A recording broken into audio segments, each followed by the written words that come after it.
damnation pronounced by society. Artificially creating hells amid the civilization of Earth. And adding the element of human fate to divine destiny. So long as the three great problems of the century, the degradation of man through pauperism, the corruption of woman through hunger, the crippling of children through lack of light, are unsolved. So long as social asphyxia is possible in any part of the world. In other words, so long as poverty and ignorance shall exist on Earth. Stories of the nature of the one you are about to witness cannot fail to be relevant. Prisoner 24601. On the 22nd of April 1796, at the age of 25, you were condemned to 5 years in the galleys. Your parole begins today, the 17th of October 1815. You have your yellow ticket of leave. So at last, I am free. No, you're on parole and always will be. You're a thief. I stole a loaf of bread to save my sister's child who was close to death from starvation. So by your own admission then, you are a thief. I was given 5 years for my crime, yet I have served 19. Your 4 attempted escapes extended your sentence. I only stole to try and save a life, as God is my witness. God will judge you in death. Javert will watch you in life. Break another law or break your parole and I will fine you. Remember this, 24601. My name is Jean Valjean. Jean Valjean was born in Faverolles in 1771. He lost his parents to illness and accident at an early age. He was brought up by his sister and lived with her and her 7 children. The youngest child was ill and starving to death. despite working hard, he could not earn enough money to help feed the family he lived with. One day, desperate and at the end of his tether, Jean Valjean stole the bread and was arrested. Due to his immediate trial and imprisonment, Jean Valjean never knew what became of his sister. Or of her children. Did they survive? And if so, how many of them? And for how long? Jean Valjean entered the galleys sobbing and shuddering. He emerged impassive. What had taken place in that soul over the course of his 19-year ordeal?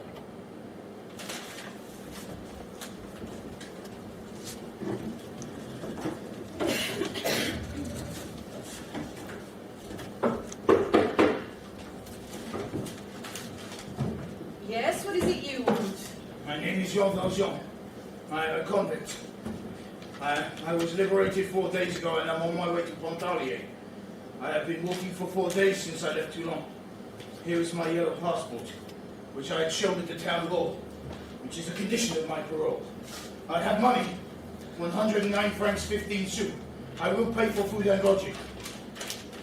Madame Magloire, set a place at the table, please. And will you also put some clean white sheets in the bed on the alcove? Muriel. Yes, of course. Did you not hear? I am a galley slave, a convict.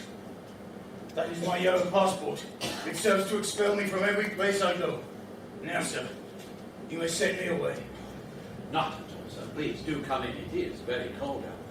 Muriel, what are you doing? Master Baptistine, will you please fetch a blanket for our guests? Muriel, are you quite sure? Am I quite sure about what? Of course, Muriel. One blanket is coming. Thank you. Please, sit down and warm yourself. You will sup in a moment, and while you're supping, your bed will be prepared. Really? You're going to keep me? A convict? A galley slave? Oh, it is 19 years since I have slept in a mattress with bed and sheets. You are good people. Besides, I have money. 109 francs 15 sous. I will pay you well. You are an innkeeper, are you not? Yes. I am not an innkeeper. I am just a priest. A priest? Here. A priest, so you are not going to demand any money of me? No. Keep your money. How much did you say you had? 109 francs from? And 15 sous. 109 francs, 15 sous. How long did it take you to earn that? 19 years. 19. Sir, you received me into your house. You offer me shelter, bed, and food. Yet I have not concealed from you who and what I am. You could not help but tell me who you were. This is not my house. It is the house of Jesus Christ. Everything here is yours. Indeed, you got to tell me your name. I already knew it. Really? You knew what I was called? Yes. You are called my brother. You've been to a very sad place. Listen, brother. There will be more joy in heaven over the tear-drenched face of a repentant sinner than over the white robes of 100 just men. We thank you, Lord, for this meal and for shelter and warmth. Amen.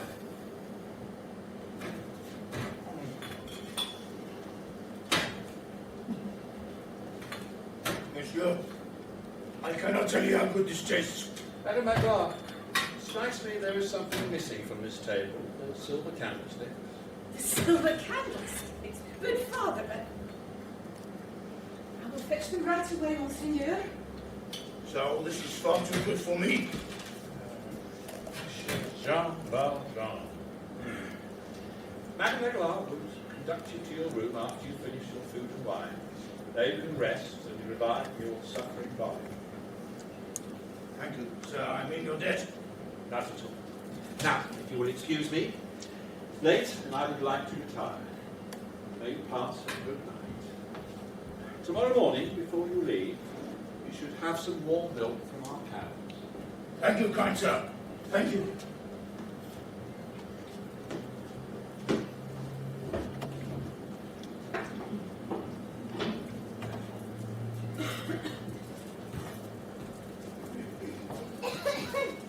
Monseigneur! Monseigneur! Does your grace know where the silver is? No, I do not know where the silver is. Oh, great good God! It has been stolen! That man who was here last night, he has stolen it! You see, Myriel, you are far too trusting. Magloire, my dear sister, in the first place, was that silver ours? Oh, but Monseigneur! For too long I have detained that silver wrongfully. It belongs to the poor. Who was that man? A poor man, evidently. It's not for my sake, I protest, but for the sake of Monseigneur. With no forks or spoons, how shall you eat? Why? With wooden spoons, of course, Mademoiselle Baptiste. We have little that is ours as it is. The silver. Come in.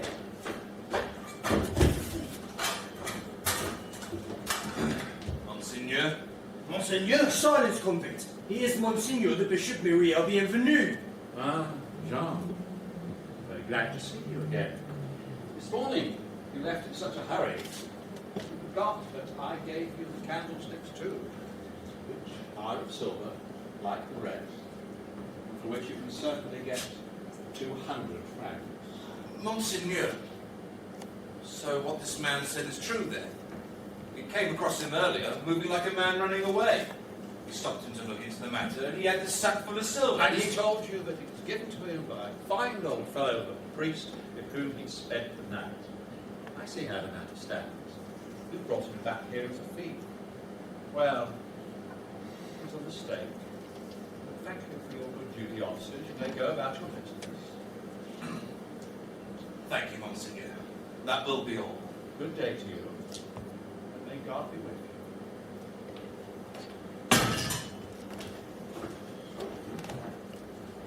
Jean Valjean, remember, you must use this silver to become an honest man. But Monseigneur, I do not understand. Even after all these years, you still have the ability to amaze and to humble me. Myriel, I am truly ashamed of My myself. dear sister, do not chastise yourself. Jean Valjean, my brother, we no longer belong to evil, but to good. It's your soul that I buy from you. I withdraw it from black thoughts and the spirit of perdition. I give it to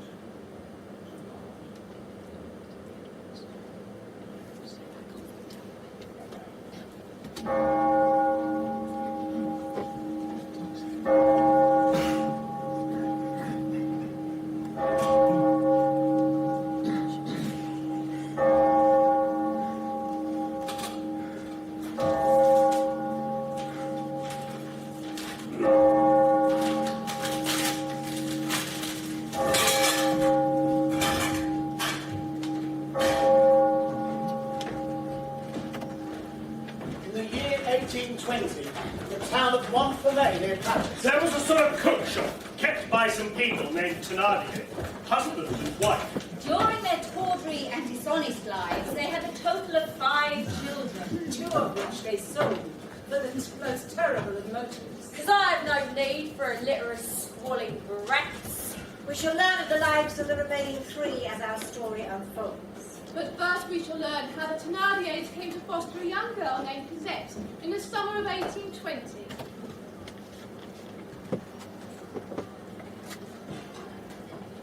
You have 2 beautiful daughters there, madame. Children are such a delight, are they not?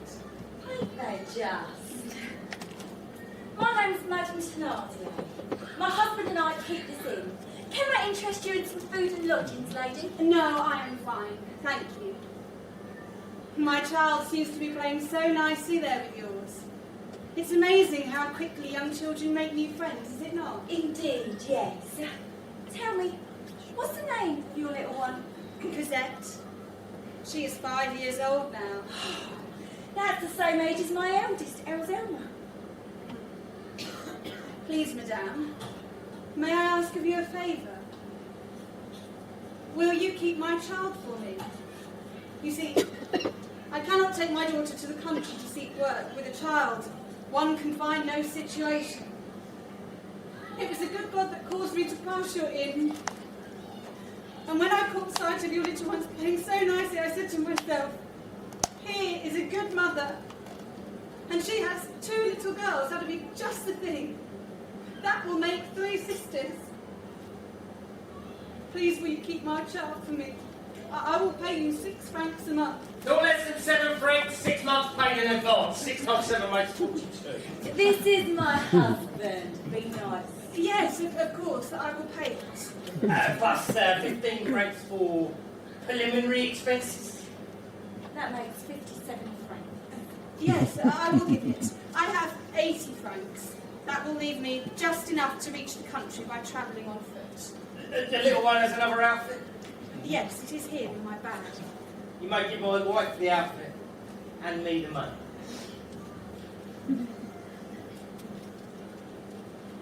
May the good Lord bless you both. I cannot thank you enough. I will go and say goodbye to her. Thank you again. Cosette! Her name was Fontaine, and she had never known father or mother. At the age of 10, She went into service with some farmers, and at 15, She came to Paris to seek her fortune. Fontaine was beautiful. And remained pure as long as she could. She had gold and pearls. Her gold was on her head, and her pearls were in her mouth. She worked hard for her living.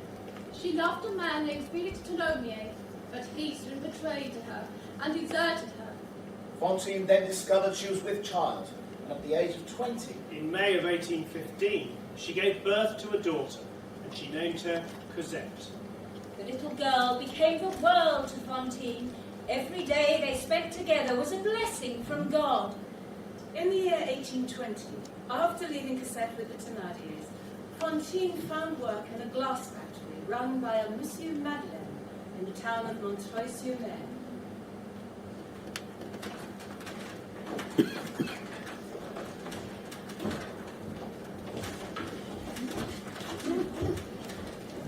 You sure we've got room in the factory for another employee, sir?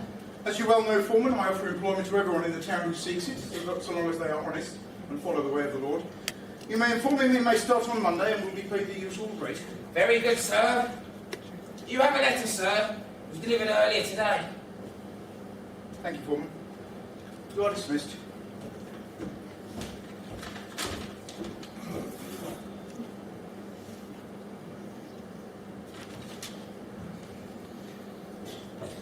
Dear Bishop Bienvenu, may you rest in peace. I thank you once again for your kindness and humility. Excuse me, sir. There's a policeman asking to see you. Very well, show him up.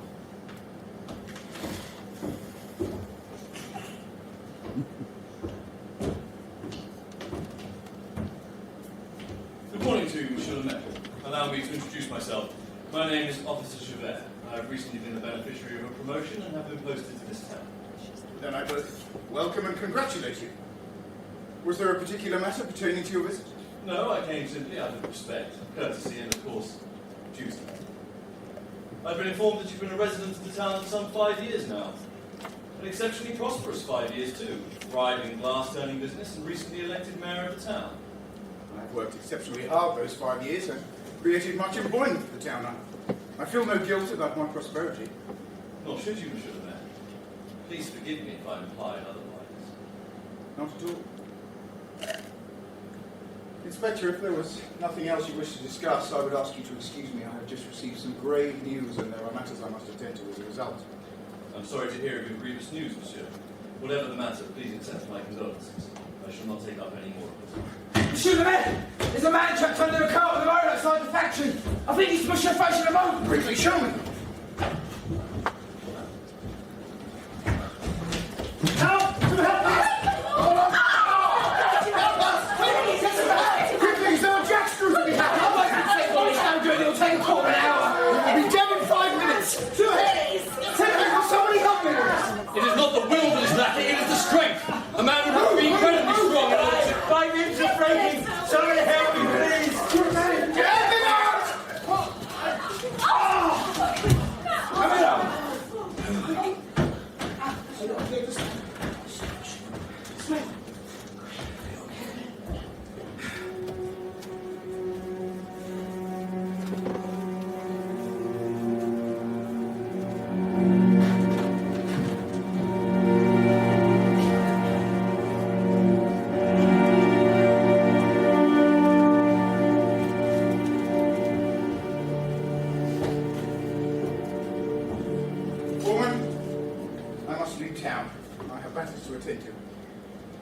I leave the factory in your hands in my absence. Very good, sir. You can rely on me. I'm sure I can. I will return within the week.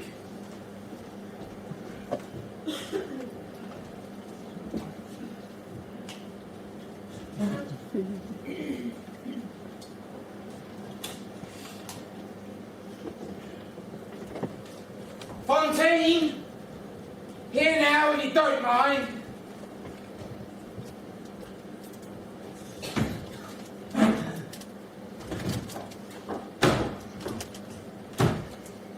Yes, sir? It seems you're not very popular with your fellow workers, Fontaine. I can't imagine why, sir. I keep myself to myself. I work hard. I arrive on time each day. What on earth could I have done to offend any of them? I'm no trouble. The contents of this letter say otherwise. How did you get that? Give me that back. That is my personal property. So you've got some little brat somewhere, have you, eh? Please, give me back my letter. Sir? Sir? You're disrupting harmony on the factory floor, my girl. I have little choice but to turn you out. Oh, no, sir, you cannot do that. I need this money and this job to pay for my child. Well, I may be open to persuasion. Oh, thank you, sir. Oh, don't thank me yet. It all depends on how cooperative you're going to be, doesn't it? Just tell me what you want me to do and I will do it. Only please do not make me lose my position here, sir. Do I really have to spell it out for you, Fontaine? No! No, I will not do that! Fine. Would I say I didn't give you a chance? You're out, my girl. No, you cannot do that. I wish to speak to Monsieur Madeleine. He is now called Monsieur le Maire. Monsieur le Maire, yes, I must speak with him. He's gone away and left me in charge. It is my duty to see that this place runs smoothly whilst he's gone. No. So get on your way now! You can't do that!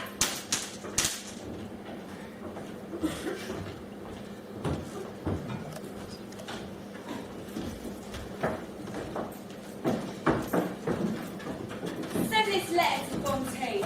I've asked her for more clothes for Cosette. For Cosette, are we really going to give him to that little brat? Of course not, imbecile. What splendid hair you have, lady. How much will you give me for it? 2 francs. Cut it off. My child will no longer be cold. I will have clothed her with my hair. Come on then, girl. Put on it. Look, she sent this dress to Cosette. You look lovely on Eponine, don't you? Lovely, my dear.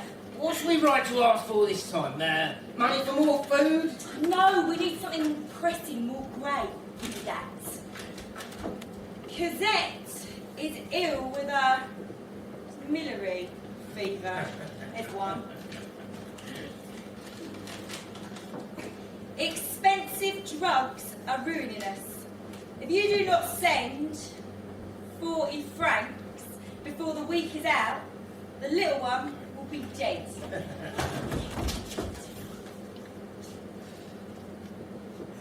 Soon I will have my Cosette with me.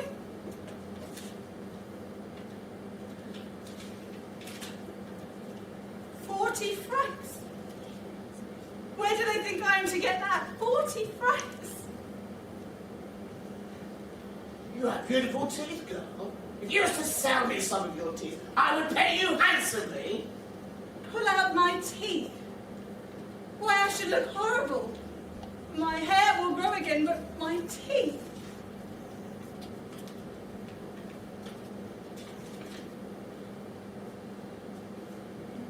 Excuse me, what is miliary fever? Do you know? Yes, it's a disease. Does it require many drugs? Indeed, yes. It's a malady one gets without knowing how. Then it attacks children. Children in particular. Do people die of it? They may. My child will not die of that frightful malady for lack of succour. Sir, you said you would give me money for some of my teeth. I did. Will you sell them to me then? Yes. I will do it for my darling Cosette. She's ill. After my workshop, where we can exchange teeth for money. Fontaine, you have not sent the agreed monthly payment and we still need more money for further medicine for Cosette. How much we ask for this time? I don't think 50 francs is unreasonable. A nice round figure indeed. Here, I suggest you drink some brandy. It'll help numb the pain. I do not drink. Then you'll have all the pain with no relief, my girl. I suggest you drink some. Very well.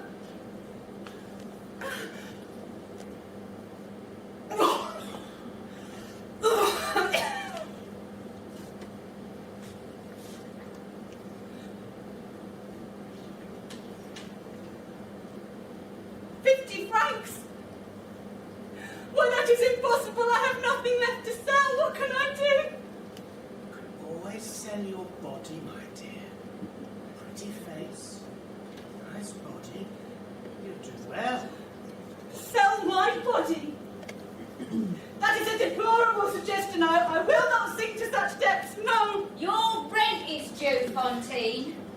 You will pay me the 10 francs you owe me this week or you'll be out on your ear!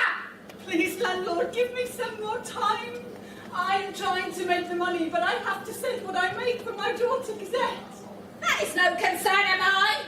You will pay me the rent or you will sleep on the street. Is there no kindness left in the world? I tell you, sell your flesh. You could make all you need in the space of a week. No, I will not shame my daughter by doing that. Oh, your daughter won't know if she's far away. No, I will not slump to that. I still have a shred of pride left. Oh, but you don't have a shred of money, do you, my girl? No hair. My teeth. No bed, no food. Will no one take pity on me? I tell you, sell your flesh. It's all you've got left to trade. I'm taking it out for 10 francs. For my darling Cosette. I will do it for my darling Cosette. The money you sent is still not enough, Fontaine. Your daughter is costing us dear. You must send us another 100 francs, or we will have no choice but to turn her out of doors. Here's something new. How much, whore? 10 francs a man. 10 francs a man. This way, whore. Another 50 francs, Fontaine. Otherwise your daughter will starve and freeze.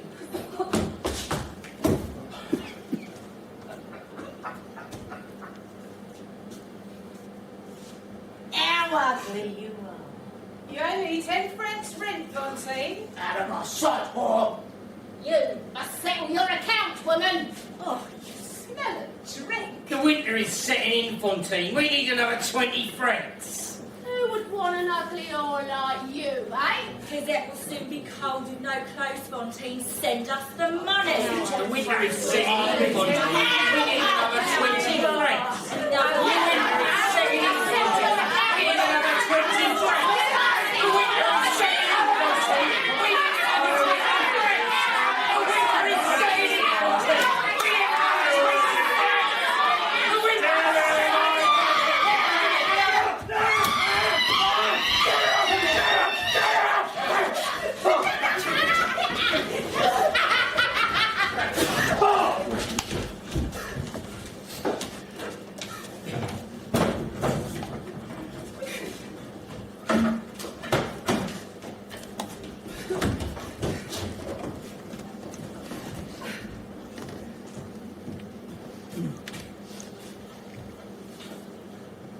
You are guilty of assaulting a Monsieur Bamatabois, a respectable gentleman of the town. He's given us a sworn statement. You're to have 6 months. 6 months in prison. Oh no, I swear to you by the good God that I am not to blame. That gentleman, the bourgeois, he was abusing me. Is there not someone who saw this and can tell you this is true? I have to send 100 francs for my... Have you entirely finished? You're to have 6 months of it. Now march. One moment, if you please. Monsieur le Maire! I so teach you, Monsieur le Maire. Inspector, you will set this woman at liberty. Pardon me, Monsieur le Maire, but have you entirely lost control of your senses? Inspector Javert, you will set this woman at liberty. That monster of a mayor. He is the cause of it all. Just imagine, Monsieur Javert. I was turned out of his factory because of a pack of rascally women who gossip in a workroom. If that is not a horror, what is? Then I could no longer earn enough. And all this misery followed. How much was it you said you owed? 100 francs, was it? Was I talking to you? I am not afraid of you. Sergeant, will you see that this jade is taken to a cell? One moment, Sergeant. Inspector Javert, you will release this woman from your custody. Monsieur le Maire, this cannot be. This miserable wretch has insulted a citizen. Inspector, this is the true state of the case. I was passing through the town square just as you were leading this poor woman away. I made inquiries and learned everything. It was the townsman who was at fault and who should have been arrested for abusing and assaulting this woman. Then this wretch has just insulted Monsieur le Maire by spitting at him. That is my insult. It belongs to me and I can do what I please about it. Forgive me, Monsieur le Maire, the insult was not to him, but to the law. Inspector Javert, the highest law is conscience. I have heard this woman and I know what I am doing. And I, Monsieur le Maire, cannot believe what I see. Then content yourself with obeying. I'm obeying my duty, and my duty demands that this woman serve 6 months in prison. Heed this well. She will not serve a single day. But Monsieur le Maire... Enough, Inspector! Not another word. Please leave the room.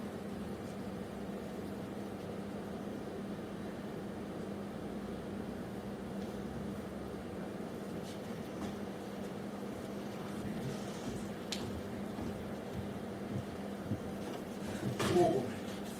Believe me, I was ignorant of the fact you had been turned from my factory. Listen, I will pay all of your debts, and I undertake the care of you and your child. You shall be happy once more. Oh, kind sir.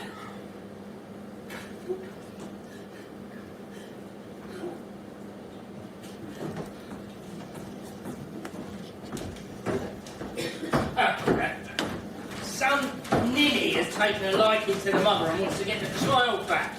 The little lark Cosette's going to turn into a milk cow if we play it right way. Good thinking. Let's draw him up a bill for 500 odd francs for apothecary, food, clothes, and sundry expenses. Let's see how badly he wants the child back, Dad. Absolutely, my dear.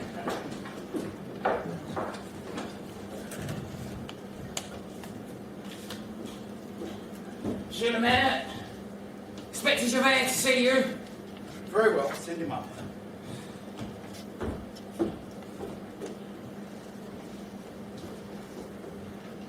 Yes, what is the matter, Javert? Monsieur le Maire, a culpable act has been committed. An agent of the authorities has acted out of respect and in the gravest manner towards a magistrate. I am here to bring the matter to your knowledge, as it is my duty to do. Who is the agent? I, sir. You. Yes, sir, I. And who is the magistrate who has reason to complain of the agent? You are, Monsieur le Maire. I've come to ask that you instigate the authorities to dismiss me.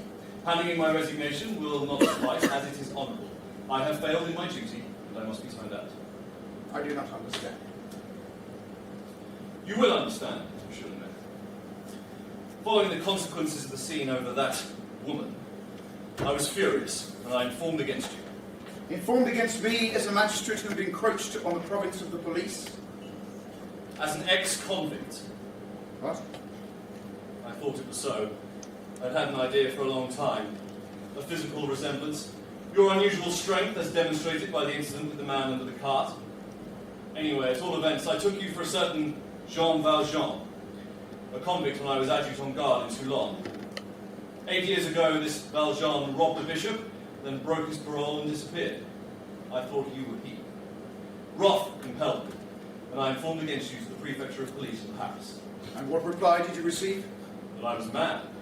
And they were right, for the real Jean Valjean has since been found. Found, you say? Yes, he was recognised by another ex-convict. I've been summoned to give my testimony tomorrow, and I set out tonight. What will become of this man? Well, he has his previous conviction against him, so he's no longer a few days in prison. It will be the galleys for life. How long will the case last? A day at the most. I shall go tomorrow to give my deposition, and then I shall return before the sentence is given out. Very well. You may go, Inspector. Forgive me, Monsieur le Maire, but I am to remind you that you are to dismiss me. Jack, you are a man of honour. You exaggerate your fault. I wish you to retain your post. Monsieur le Maire, I have denounced you as a convict.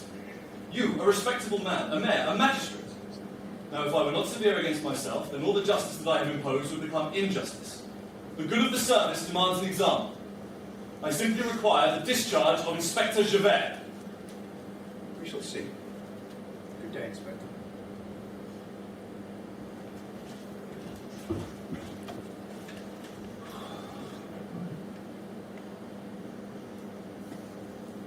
My dear Bishop Bienvenu, what am I to do now? What am I to do?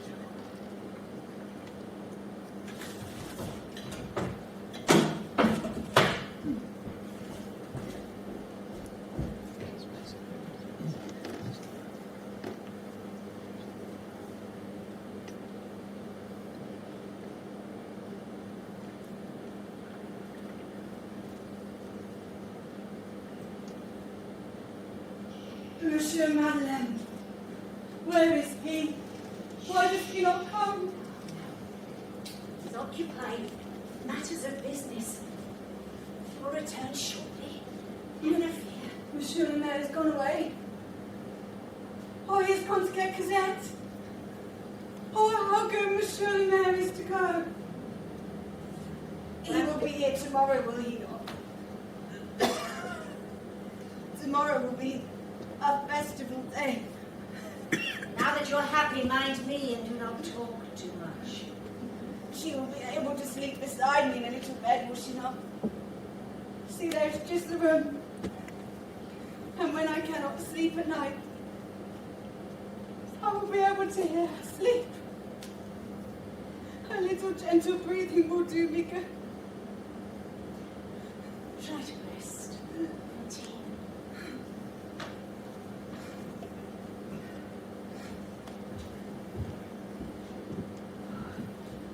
How is she doing, sister? Not too bad just now, but she has been very uneasy recently. She's been quite unwell. But yesterday, during the doctor's visit, she seemed certain that you were away searching for her daughter and would be returning with her today. This seemed to lift her spirits to such an extent that her fever eased and her overall condition improved. But now She will see you, and she won't see the child. What do we say to her, monsieur? God will inspire us, sister. Monsieur Le Maire, we cannot tell a lie. Is Monsieur Le Maire not intending to have a daughter brought back to them? Yes, but I'm afraid it will take 2 to 3 days at the very least. Monsieur Le Maire, is that you? I will leave you two together. Call for me if you need anything to do. Thank you, sister. Fonty. Did you have a pleasant trip, Monsieur Le Maire? Did those Thénardiers keep her clean? Have they fed her? Oh, if only you knew how much I have suffered putting such questions to myself during all my time of wretchedness.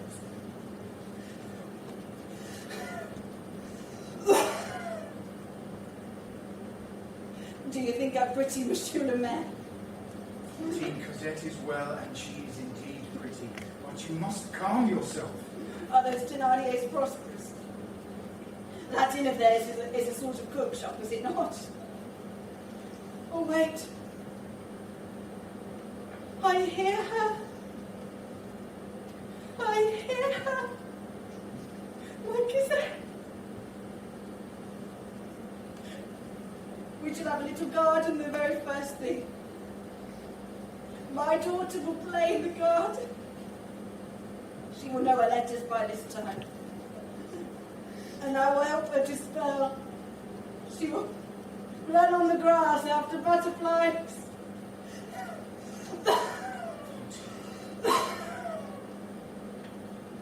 Then in 5 years' time, she will take her first communion. She will wear a white veil and open work stockings. She will look like a little woman.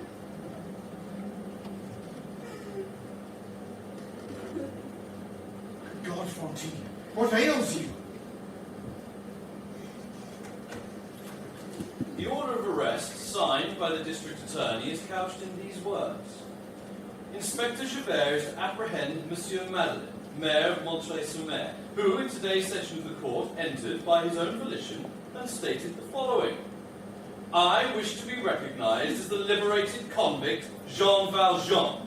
The man you have in custody, claiming to go by the name of Champmathieu, is indeed who he says he is, and must be released immediately. I shall withdraw since you do not arrest me. I have many things to do. Inspector Javert knows where I am to be found, and can have me arrested whenever he likes. Monsieur Madeleine. I know what you want, Javert! Inspector Javert, be quick about it! Monsieur Le Maire! There is no Monsieur Le Maire here! Javert, I should like a word or two alone with you. Say it aloud. People are used to talking aloud to me. But you alone should hear it. What does that matter to me? I shall not listen. Grant me 3 days grace in which to fetch the child of this poor woman. Ha! You are making sport of me. I did not think you such a fool. You ask for 3 days grace so you can run away. You claim it is to rescue the child of this woman.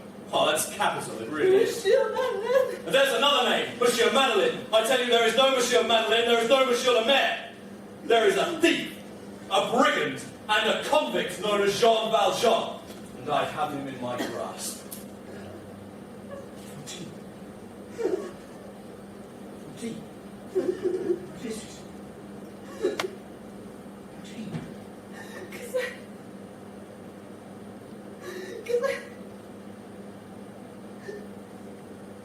Fontaine. Fontaine. Fontaine, no. God, no. Oh, God, no, Fontaine. No.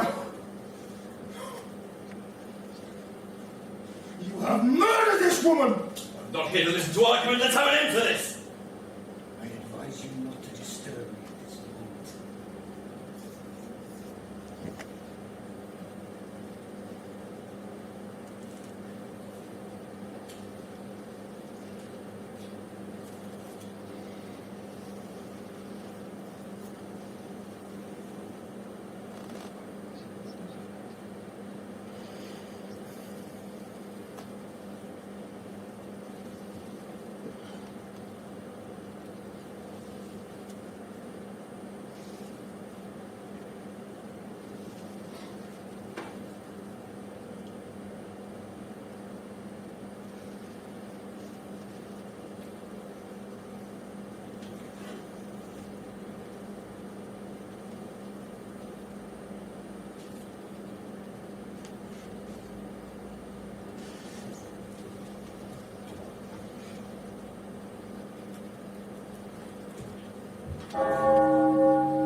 Monsieur le Maire, I thought you were... In prison.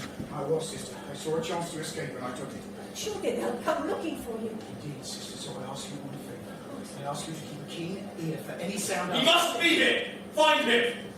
How are you going to escape? There's only one way out. I do not know, sister. Quickly! This way! I do. Hide in the shadows, quickly.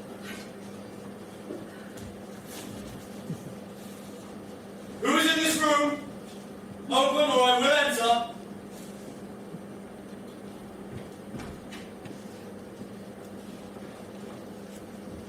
Forgive me, sister.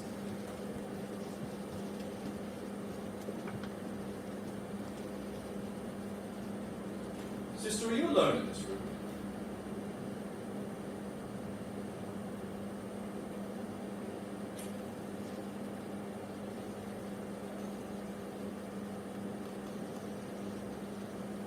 Yes, I am.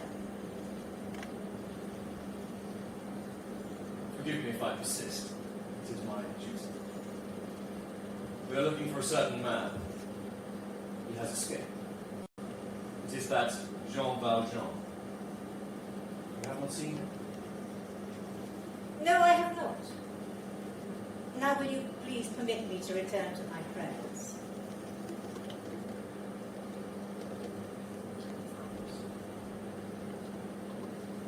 Forgive me, sister.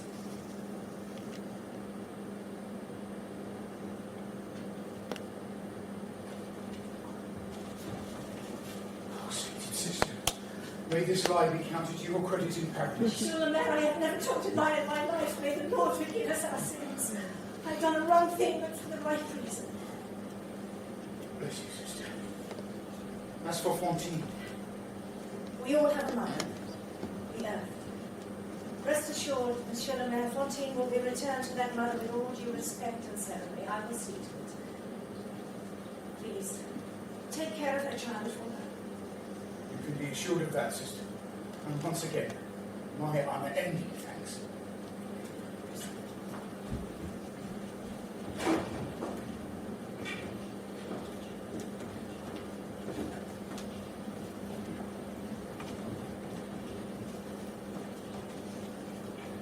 It was a very simple funeral for Fantine.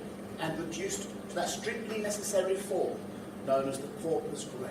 Fantine was buried in the shade in the poor corner of the cemetery. Which belongs to anybody and everybody. And where the poor are lost. And where only God knows where to find the soul.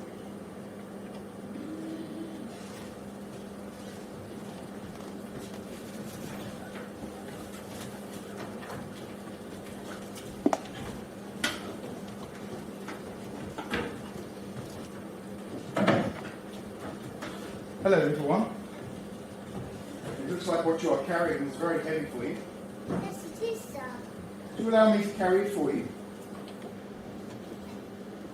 Have you come from far like this? From the spring forest. How old are you, little one? 8, sir. 8? And who sent you at this hour to get water from the forest? It was Madame Thénardier. She's my sister. She keeps me here. The inn? What is your name? Cosette. Cosette. Well, Cosette, I'm going to stay at the inn tonight. Would you be good enough to show me the way? Yes, of course I can. Will you let me take my mother now? Why? If Madame sees that someone has carried it home, she will beat me.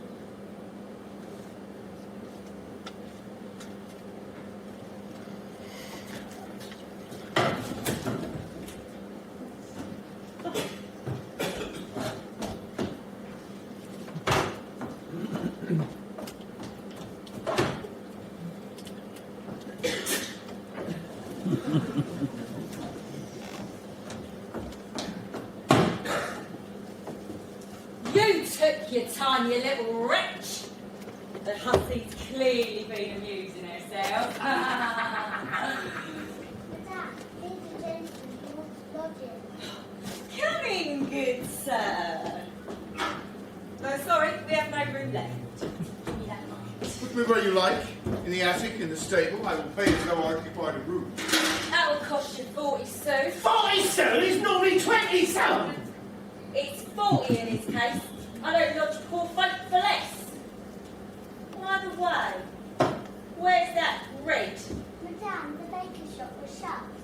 I'll find out tomorrow whether that's true.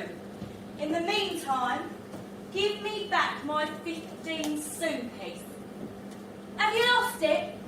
Or do you mean to rob me of it? Madame! Please. I think I've just noticed something roll aside from this little one's apron pocket. Perhaps it's your 15 sou piece. Yes. Here you are. Yes. That's it.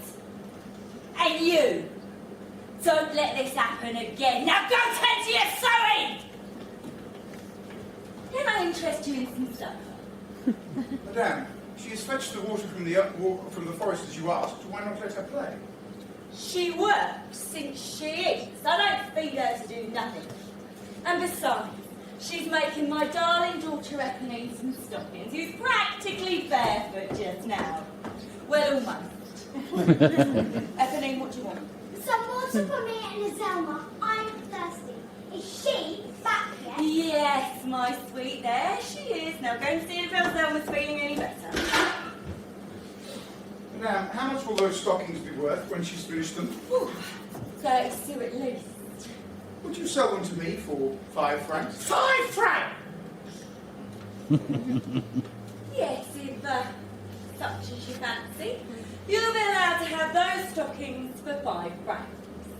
You must pay out now, though.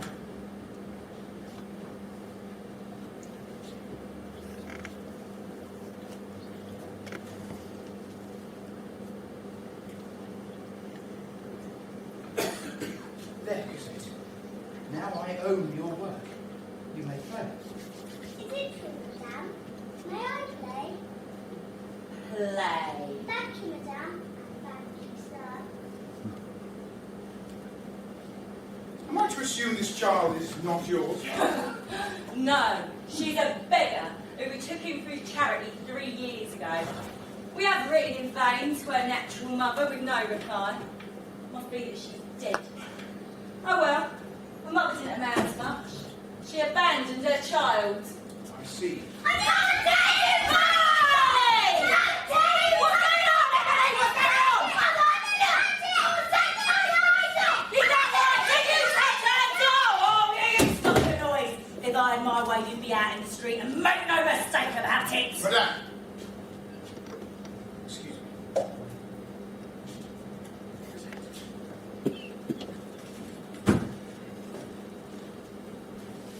This, my child, is for you. Well, Cosette, the gentleman's given you a doll. Take it.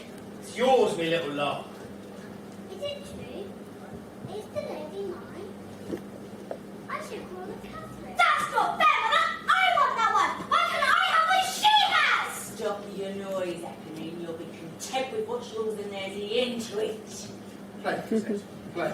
Now go play with what's yours out! But it's not fair! I want Scooter! I want Scooter! Oh, the old beast. What fire has he got in his belly to come in here and upset us like this? To want that monster to play. To give away 40-franc dolls when I could sell them for 40 sous. It amuses you to have the little one work. It amuses him to have her play. The gentleman can do what he likes when he pays for it. I'm going to bed. Do as you like!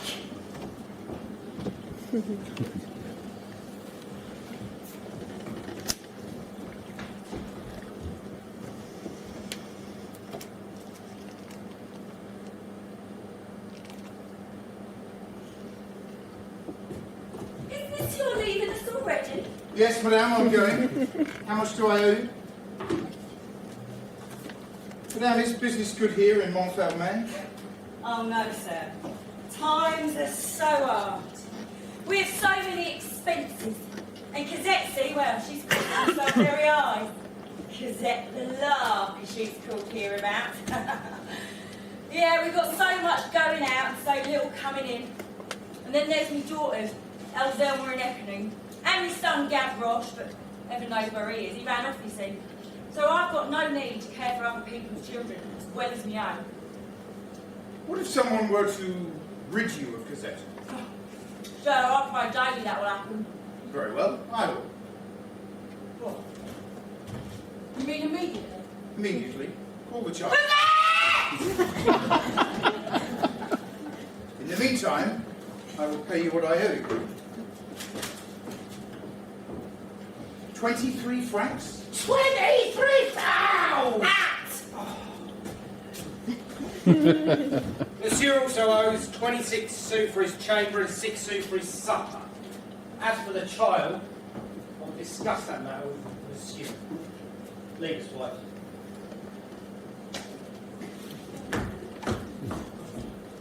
Sir, you understand, one does not simply give away one's child to a passerby just like that.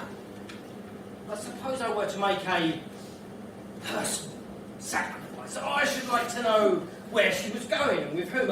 I should like to... Monsieur, if I take Cosette away, that will be the end of the matter. You will not know my name, you will not know my address. And it is my intention that Cosette never set eyes on you or your wife again, so long as she lives. Does that suit you, yes or no? Sir, allow me to be honest. I'm in need of 1,500 francs. I see. Call for Cosette. Oh, wife of mine, bring our darling little Cosette out here, would you? Here she is, husband. Cosette, let's go with this nice man. Be good, and don't cause him any trouble, all right? Come, Cosette. We are to leave this place. You are to stay with me now. Can I go to Catherine? You can indeed. Monsieur, Madame, I do not believe we shall meet again. Thank you for your hospitality. Come, Cosette.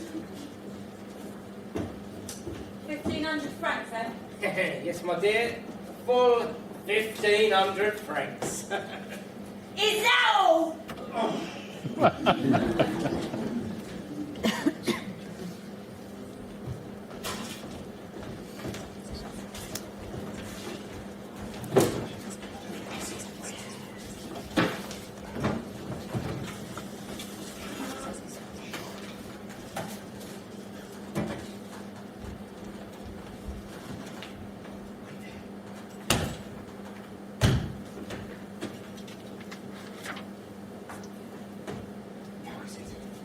In Paris, we have to make a new life for ourselves.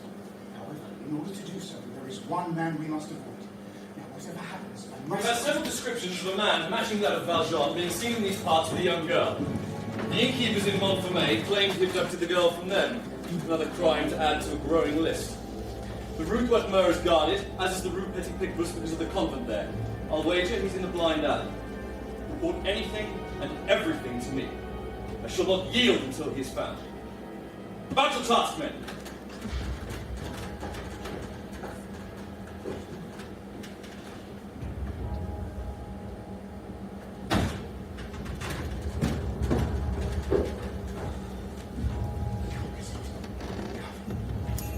Halt! This place is out of bounds to you. You must not be here. Sir, you can earn 100 francs if you will grant us shelter here for one night. Madeline? Is it you? God, it is you. Who are you? You don't recognize me? You saved my life, sir. Monsieur Fauchelevent, you were trapped under the cart. Yes, Father Madeline. What is this bell you wear? Oh, there are only nuns in this place, and many young girls. The bell gives them warning. When I come, they go. Oh, it's a pleasure to see you again. But how did you get in? I mean, no matter if you're a saint, you're a man as well. And no man but me may enter the Rue Petit-Picpus convent. I would explain all to you, Father. However, is there somewhere we can go, somewhere quiet? Yes, I have an isolated hovel yonder, behind the ruins of the old convent. The nuns never come near. I must ask two things of you first, Father Crucible. Firstly, you must not tell anyone here what you know of me. Secondly, you must not try to find out anything more. Agreed. You have always been a man after the good God's heart. I at yourselves. Thank you, Father Crucible. Lead the way. Come, Cosette, come.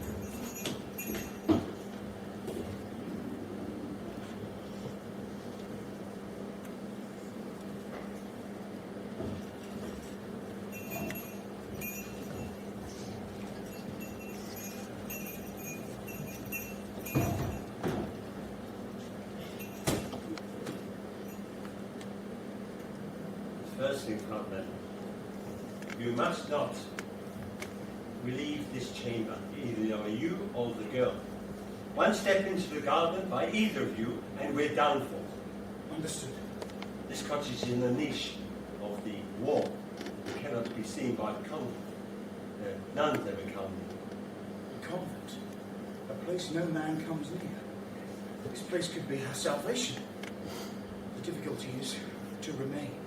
Or the difficulty is getting out. Getting out? It's so much. I mean, if you wish to stay here at the convent, I can ask the prioress if you can stay here and work here as a gardener. I would be happy to do so. But if she was to see you before she gave her permission, that would be the end of that. Very well, Father. I understand. Your little one is still asleep. Yes. She's your daughter. Or perhaps you are a grandfather, that is. Yes, indeed. Her name is Cosette.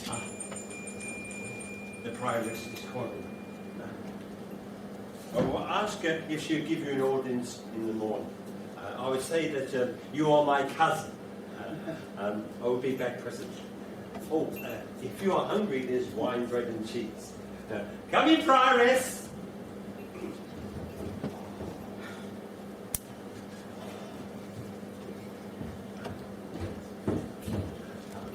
All is arranged. The prioress will meet you at 10 o'clock in the morning. And then we can sneak you out to the grounds without anybody knowing. One of the old nuns has passed away this morning. So they will be at prayers at 8 o'clock. It will be the perfect opportunity to sneak you both out. Wonderful. Thank you, Father Crucible. All will go well. Yes. Provided nothing goes wrong, of course.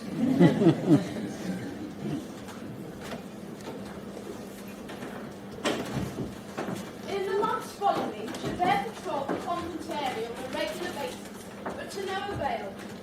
The years passed, during which Cosette and Jean Valjean lived happily in the sanctuary of the convent of the Perpetual Adoration in Rue Petit Picpus. However, he began to realize that Cosette had a right to know life on the outside. So he resolved to quit the safety of the convent.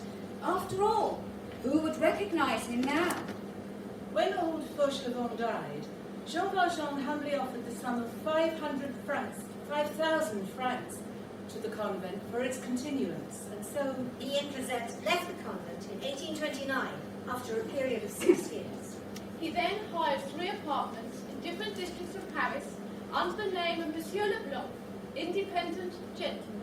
all this for the sake of escaping from the police, and in particular, Javert. One was a unique house that had 2 entrances, one that opened onto the Rue de Babylon and another that opened by a large gated garden onto the Rue Plumet. A secret corridor linked the 2 portals. And he installed himself there with Cosette and a living housekeeper. Jean Valjean did not appear in the open air without profound anxiety. His paranoia knew no bounds. Little did he know that a young man was to enter their lives who would change them, but not necessarily for the worse. Marius, my dear grandson, I have today received this letter.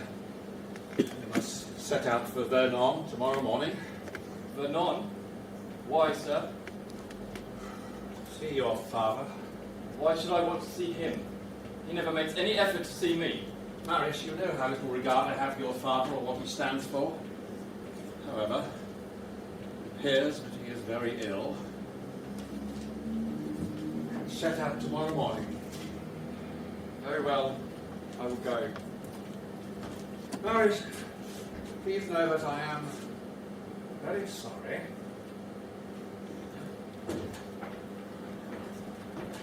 Even though Marius grew up with his grandfather, Monsieur Gillenormand's care, he was not an orphan. His real father lived in very sad circumstances in the nearby town of Vernon. Practically a hermit. Georges Pontmercy had had a heroic career as a soldier in Napoleon's army. He was a loving father. Unable to bear total separation from his child, he slipped into mental despair. Physical ruin, and just before Marius arrived to visit him, passed away. Marius was given a letter, written to him in the colonel's handwriting a few days before his death. For my son Marius, the Emperor made me a baron on the battlefield of Waterloo. Since the Restoration disputes my right to this title, which I purchased with my blood, my son shall take it and bear it. That he will be worthy of it is a matter of course.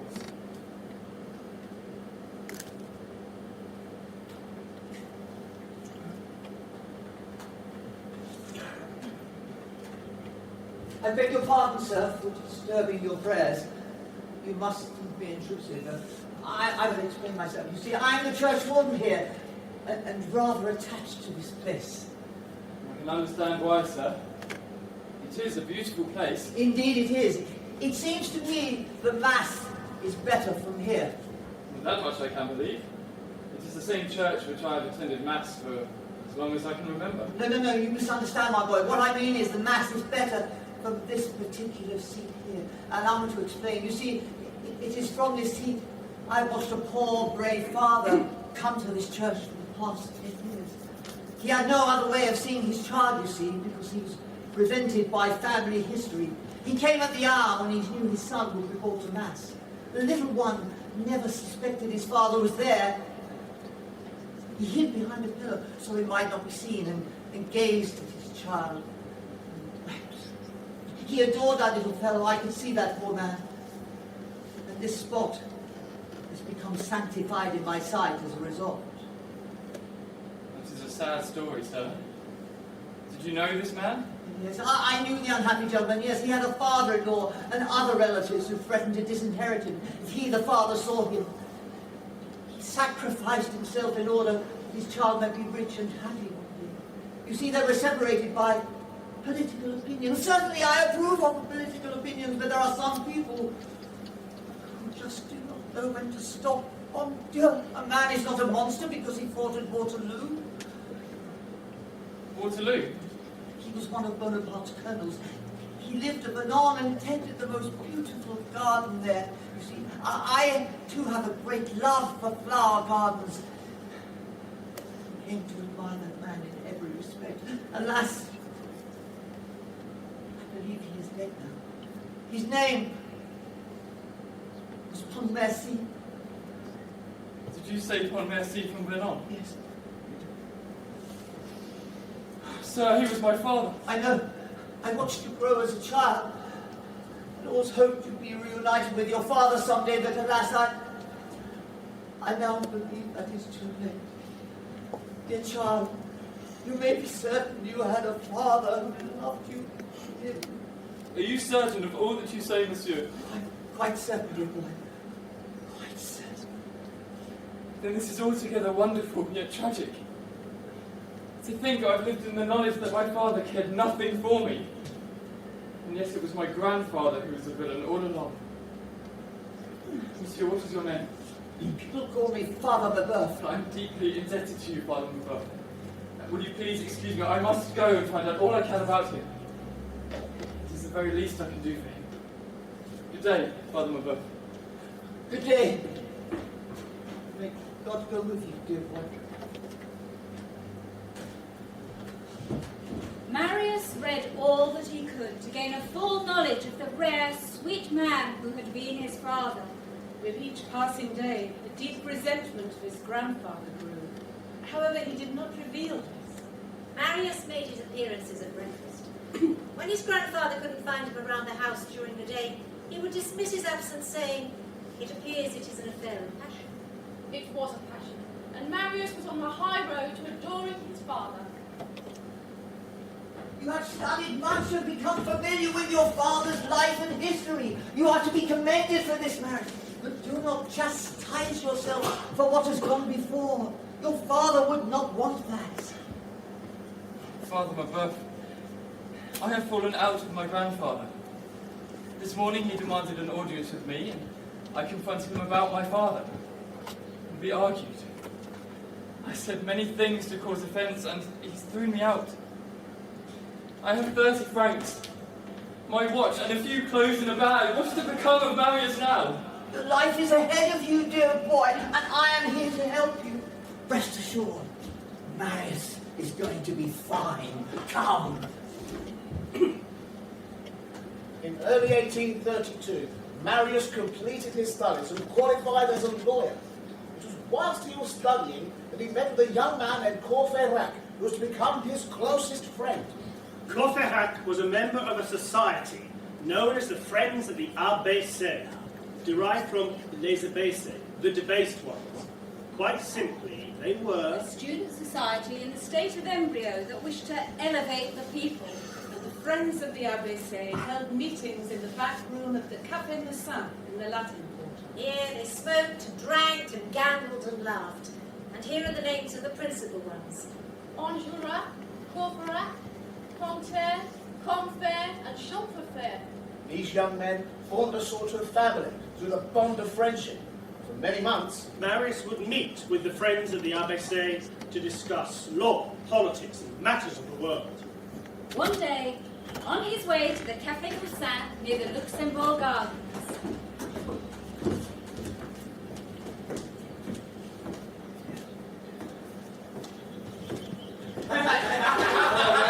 There he is. Marius, there you are!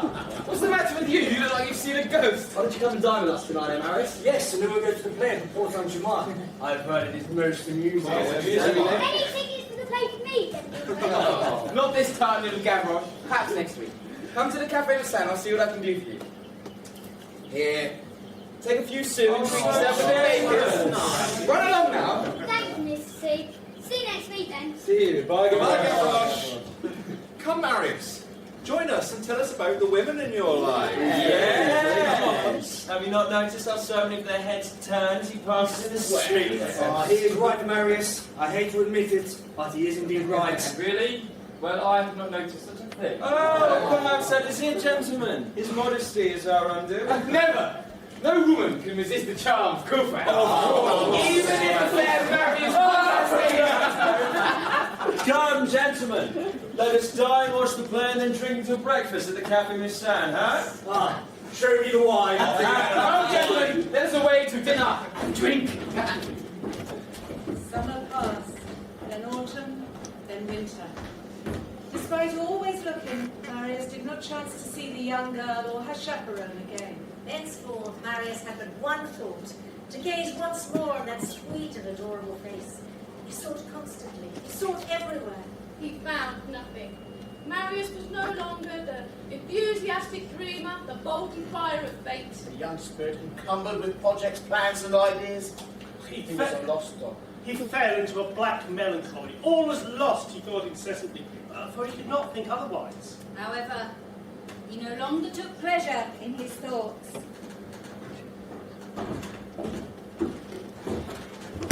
What is the use? Why you reproach yourself, my friend? Why did I follow her? I was so happy at the mere sight of her, and she looked at me with that not immense. It's my own fault. The father must have grown suspicious of me and has kept her away ever since. Take heart from the same, Marius. All lost women are found. Until tomorrow, Marius. See you at the Café Massin, 7 o'clock.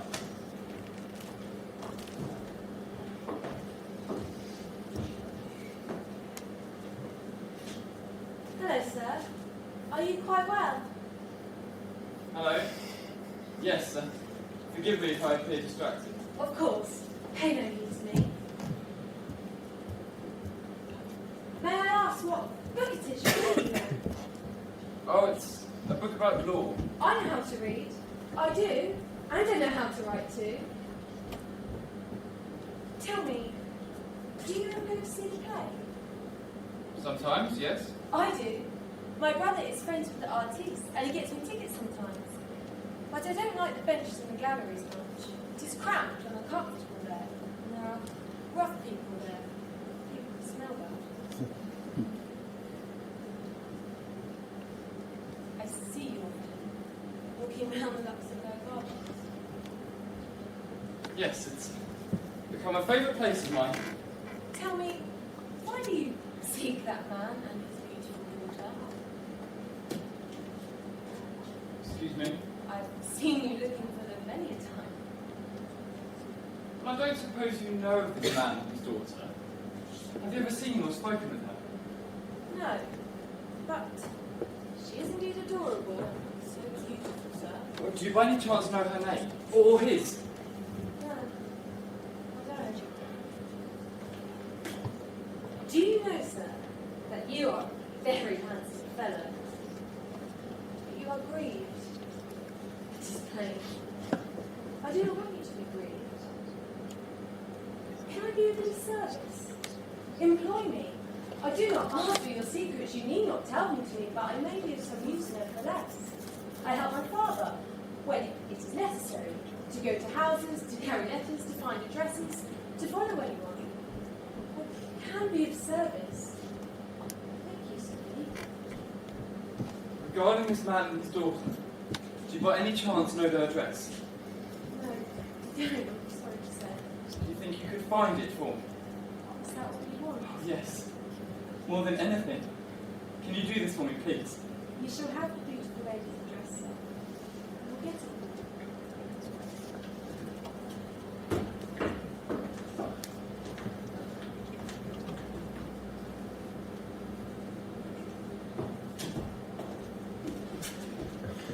Haven't you going to tell me what we're doing here in the Rue Saint-Germain? Oh, you better not drag me here on some trivial matter, or I'll take what little you have between your legs and I'll...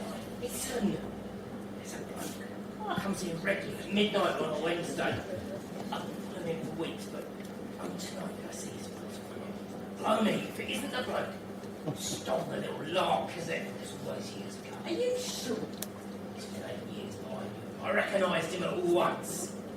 Here comes Montparnasse. I sent him ahead to lay the ground, so to speak. The mousetrap is set. All the cats are in. All is set up as per the plan. Good news, Montparnasse. He should be here any minute. Here comes the man now. Quick, back!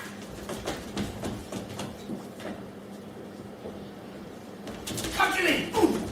Away! Quickly!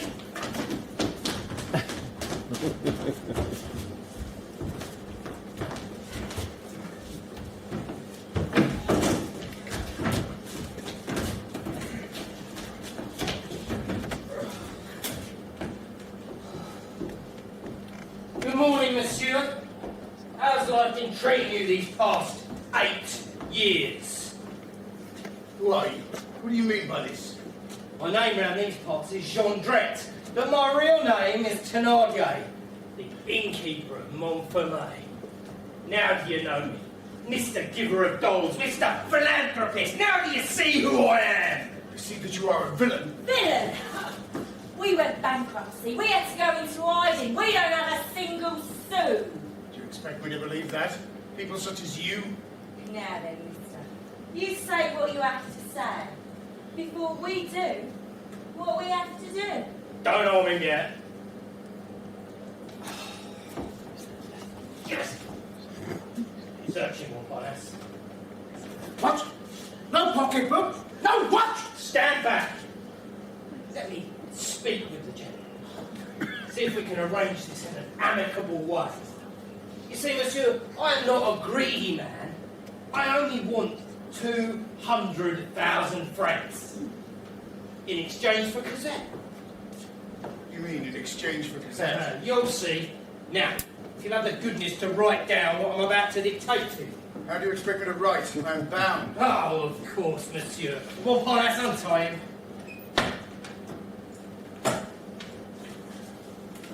Now, right. My dear daughter, I am in absolute need of you. Come immediately. The woman who will bring you this note is instructed to escort you to me. I'm waiting for you. Now sign it. An address.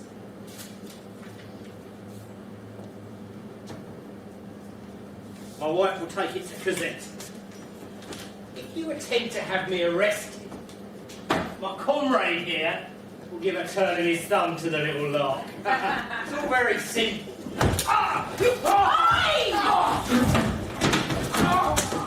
Hold on in there! This is the police! Do not move!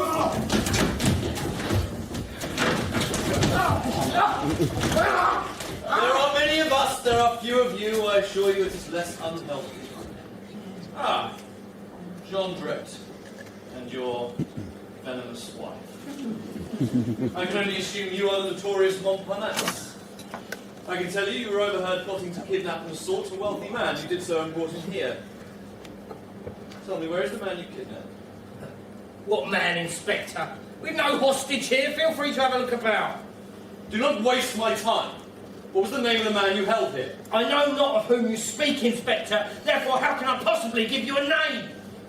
Officers, conduct me to the jailhouse. I'll join you back present. Inspector! We kidnap no man! No man means no name! No name. Perhaps a number.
And the streets of Paris have become rife with talk of revolution.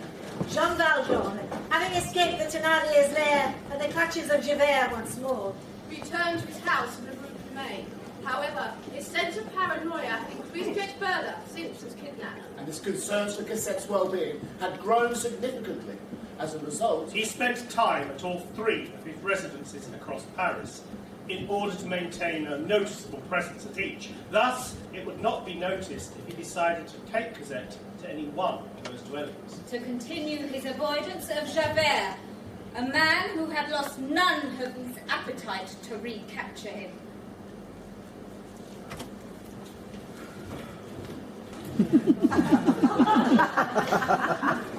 So, are you sure you've told me all you can about the man you kidnapped? Kidnapped? We were simply having a conversation with the man, that is all. Do not overstep your already precarious position. Was there nothing else? Like we said, Inspector, he was well-dressed, middle-aged, but unusually strong for a man of his years. Did you happen to notice 5 digits on his left forearm? On his left forearm? I don't remember. Ah! A little leniency might help to jog my memory. Enough. You are the worst of society. No better than rats in the sewer, like any other who flout the law. However, the threatened man who flees upon rescue is perhaps more suspicious than those who threaten him. Whoever your victim was, I'll warrant he would be more of a prize to the authorities than all of you combined. In the absence of a victim, Inspector, and without any apparent crime having been committed, are we not free to leave? Begone, scum. I'll waste no more of my time with you. Be warned! I will be watching all activities in your quarter very closely. do not think you can escape the reach of Javert if you even so much as bend the law. Out of my sight.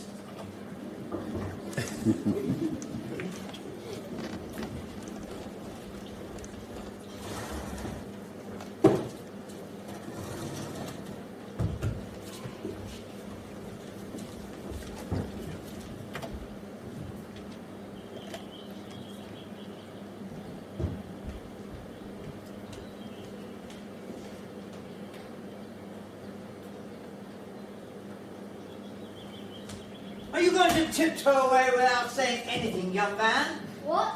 How on earth did you know I was here? You must have the ears of a hawk. I don't see so well, so my powers of hearing make up for it. You too keep a pretty garden, sir.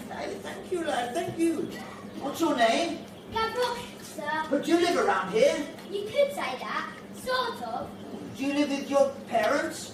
No, sir. They lived on Montfermeil last time I saw them. But they hadn't in there. Why don't you stay with them, Gavroche? If you knew them, you would not need to ask, sir. I'm sorry to hear that. You need not be sorry. I've been much happier since I came to Paris. But how do you live, lad? I live off Paris. It's easy when you know how. I can run errands. I can receive lost items from small spaces. I'm familiar with the city, and I can help those who are not. All this means I can earn a sou or two. See, and has Paris provided you with a sou or two today, or at least something to eat, lad? Not today, sir. No. Then have an apple. I will not allow you to refuse. You are most kind, sir. What is your name? You may call me Father Mabeuf. Everybody else does around these parts. Good day to you, little Gavroche. It was a pleasure to meet with you. You also, Father Mabeuf. That's a lovely apple. Good day.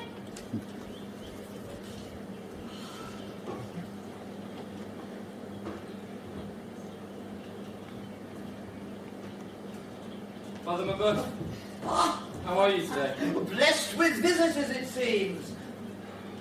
Come, Marius. Why so glum? Forgive me for burdening you with my troubles, but I fear I shall never look upon her face again. Do not lose hope, Marius. What reason do I have to hope?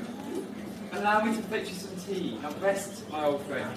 Good day to you, Mr. Marius. I think I'll take my tea inside and leave you too. Thank you, Father Mabeuf. You have a melancholy air. I want you to be pleased. Promise me that you'll smile. I want to see you smile. Well, I have little to smile about. Perhaps you do. You see, I have that address you asked me to get of that young lady. Really? Well then please tell me, or leave me there, asking me anything you wish. Where is it? It is in quite the other direction from here. I know the street and the house. I can take you to it if you like. Please. But swear to me one thing, Ethne.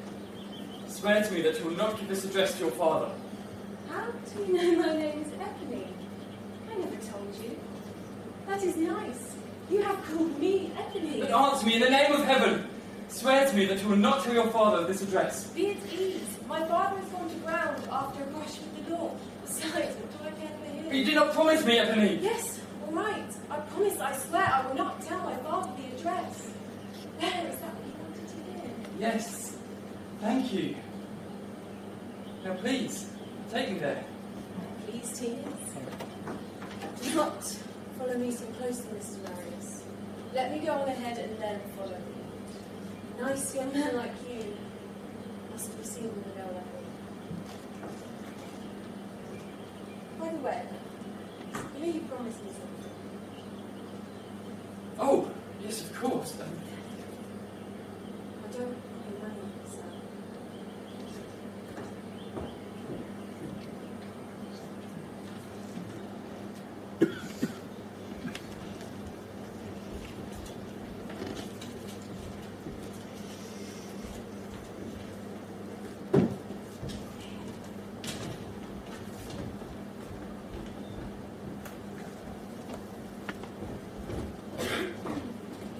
Suzanne, please, would you go out and purchase these items and have them added to my account at each shop? When you leave and return, be sure to leave via the passageway that leads onto the Rue de Babylon. Do not use the doorway that leads onto the Rue Plumet. You must remember this. Yes, I will, sir. Thank you, Suzanne.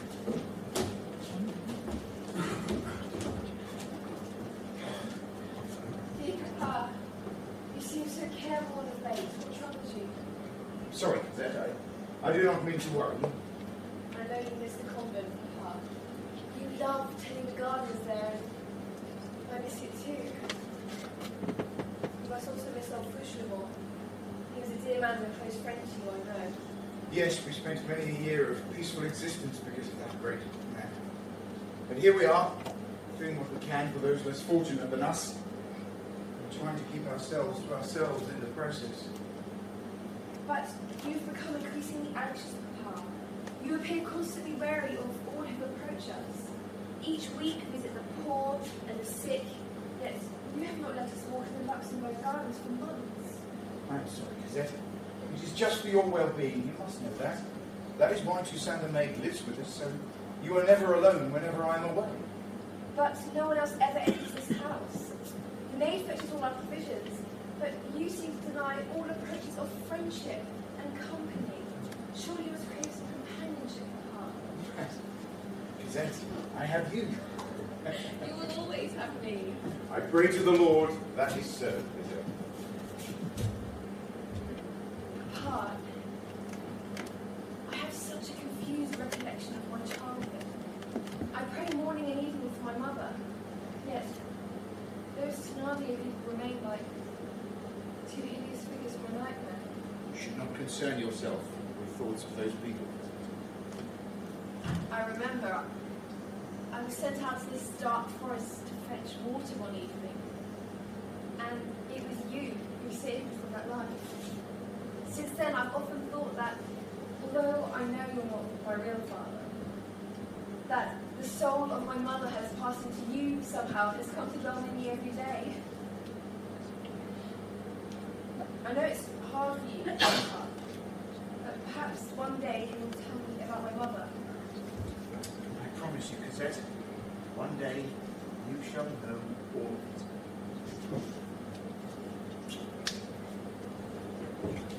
You are Mr. Marius, the address of the beautiful lady. Henry, thank you so much for this. I am forever in your debt. But remember, not a word to anyone. Can keep the secret, Mr. Marius. Thank you, Eponine. Anything for you, Mr. Marius.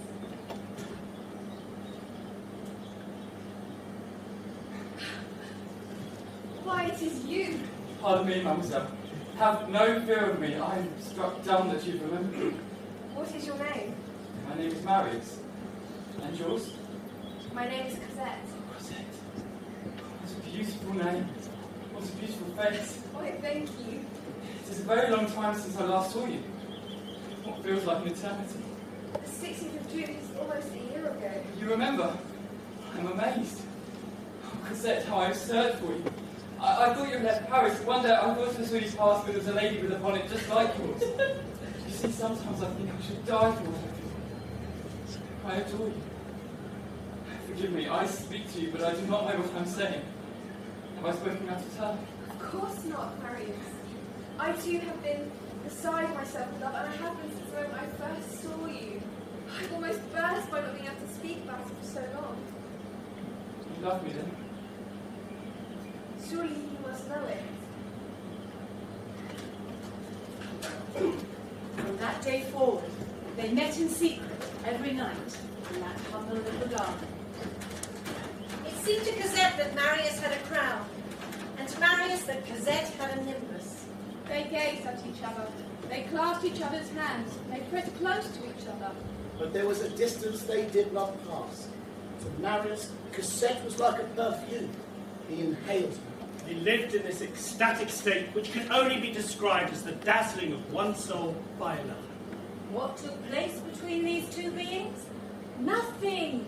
They simply adored each other. Do you know that my name is actually Euphrasie? Euphrasie? Why no, your name is Cosette. Oh no, Cosette is a very ugly name that was given to me when I was a little thing. Cosette is not ugly. It is a beautiful name. Do you like it better than Euphrasie then? Why, yes. I like it better too. Truly, it's quite pretty. Call me Cosette. I will, my love. How beautiful you are, Cosette. I dare not look at you. It is all over with me when I contemplate you. You are a grace. I do not know what is the matter with me. Marius, I've been falling in love with you a little more with every passing moment. Marius never set foot in the house. When he was with Cosette, they spent their time in the garden. Contenting themselves in conversation and holding each other's hands constantly. At these times, a thunderbolt might have struck, but they would not have noticed it. So deeply were they absorbed in each other. Every time that Marius entered and left the garden, he carefully adjusted the bar on the gate in such a manner that no displacement was visible. He was careful not to alert the attentions of Cosette's father whilst he was with her. Others have noticed his movements. Oh, it's you. Ebony, you must know you've done me the most wondrous of favours, and I thank you for it. My pleasure, Mr. Marius. My dear Ebony, if there's anything I can do for you in return. Good evening, Mr. Marius.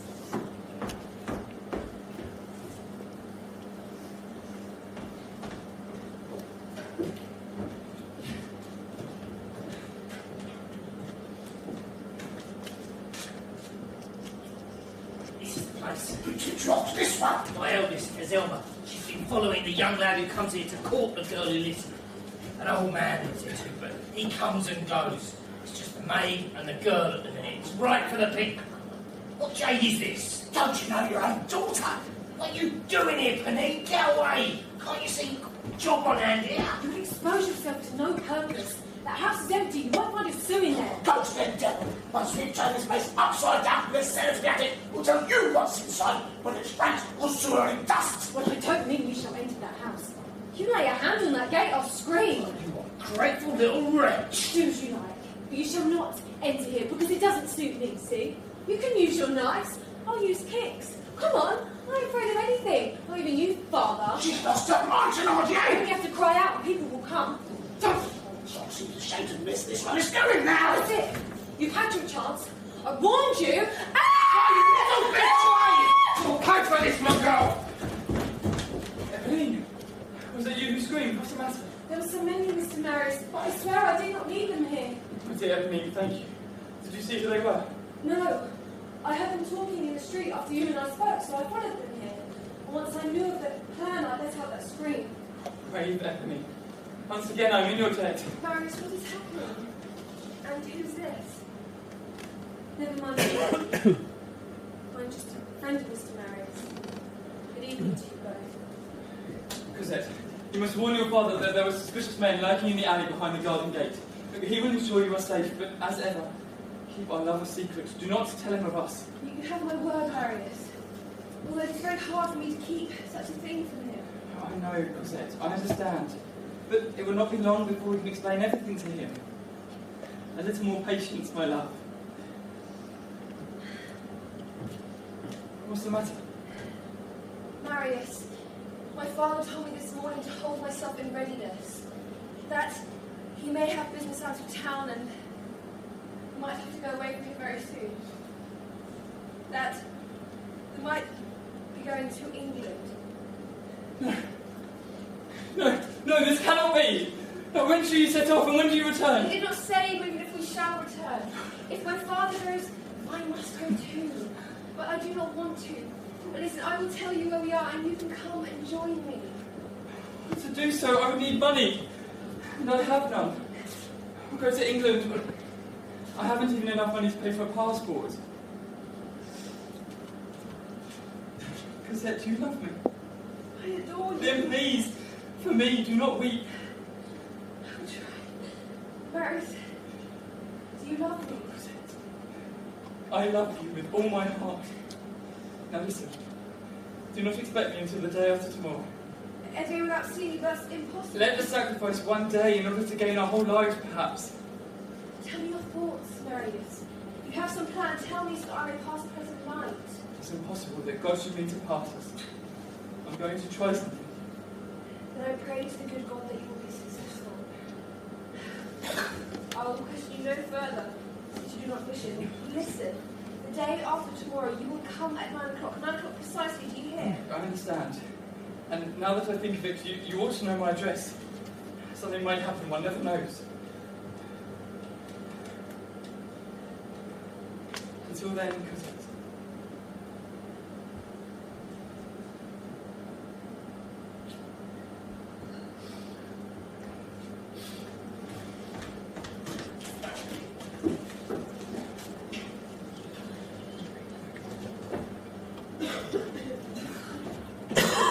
Pardon me, sir.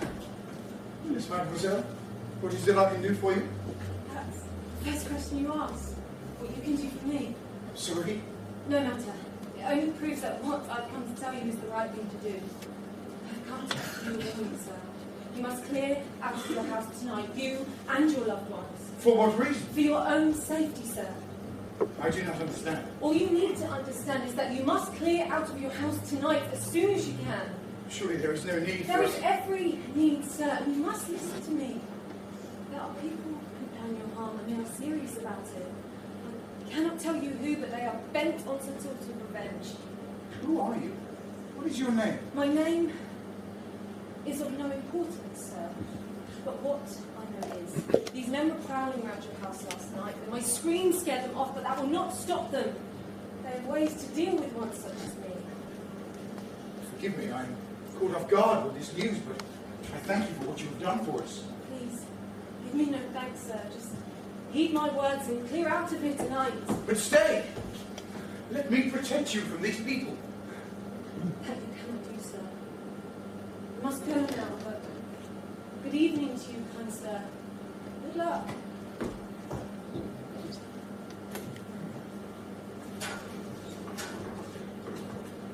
Cosette! Cosette! Yes, Cosette! Papa? Quickly, pack your things. We must all leave here as soon as we can. But, Papa... Please obey me, Cosette. We have no time. Hurry! Come! Come, Cosette! Monsieur Gilles Valmont had been missing his grandson Marius every moment of every day for 3 years since they parted company. But his pride prevented him from seeking Marius out. And pleading with him to settle their differences. He never inquired about him. but thought of him incessantly. So it was to his surprise when, one day, quite out of the blue,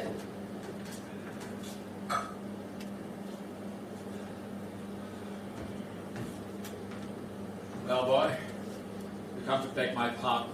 Do you acknowledge your fault? No, sir. And what do you want of me? Sir, I know that my presence is displeasing to you, but I have come merely to ask one thing, and then I shall go away immediately. Well, what is it? Speak. Sir, I have come to ask your permission to marry. Oh, you marry at 21? Yes, sir. However, I have not the means to pay for it. Come now. You have a profession of fortune made. Surely you can afford it. How much do you make of your trade as a lawyer? Nothing, sir. Nothing? Well, I understand the girl must be rich then. As rich as I am. What? No dowry? What about her father? I don't know. So I entreat you, please, permit me to marry her. I see. You said to yourself, I know. I'll go and hunt out that old blockhead, and I'll say to him, you're only too pleased to see me, you old fool. I want to marry Mademoiselle no matter who, daughter of Monsieur no matter what. I want to throw my life, my career, my fortune to the dogs. I wish to plunge into wretchedness with a woman around my neck, and you must agree to it. The old fossil will surely consent. Well, never, sir. Never. Oh, sir, if you only knew. I love her. I don't know how it came about, but I fell in love with her. And now, at last, I see her in our own home at the Rue Plumet, although her father does not know it. But they are going away. Her father means to take her away to England. Look, I must marry her, sir. I shall go mad otherwise. Pretty girls are pretty girls. There's no objection to that. This one, she receives you without her father's consent. Well, it's an established order of things. I've had adventures of that sort myself. But one doesn't take it very seriously and make up one's mind to marry. One shows good sense. Amuse yourself. Take it. It's the way this affair should be treated. Marry her, make her your mistress. Sir, 3 years ago you insulted my father. To today you have insulted my future wife. I ask nothing more of you. Farewell. Farewell indeed! Have I done? Have I done? Time he will not come back.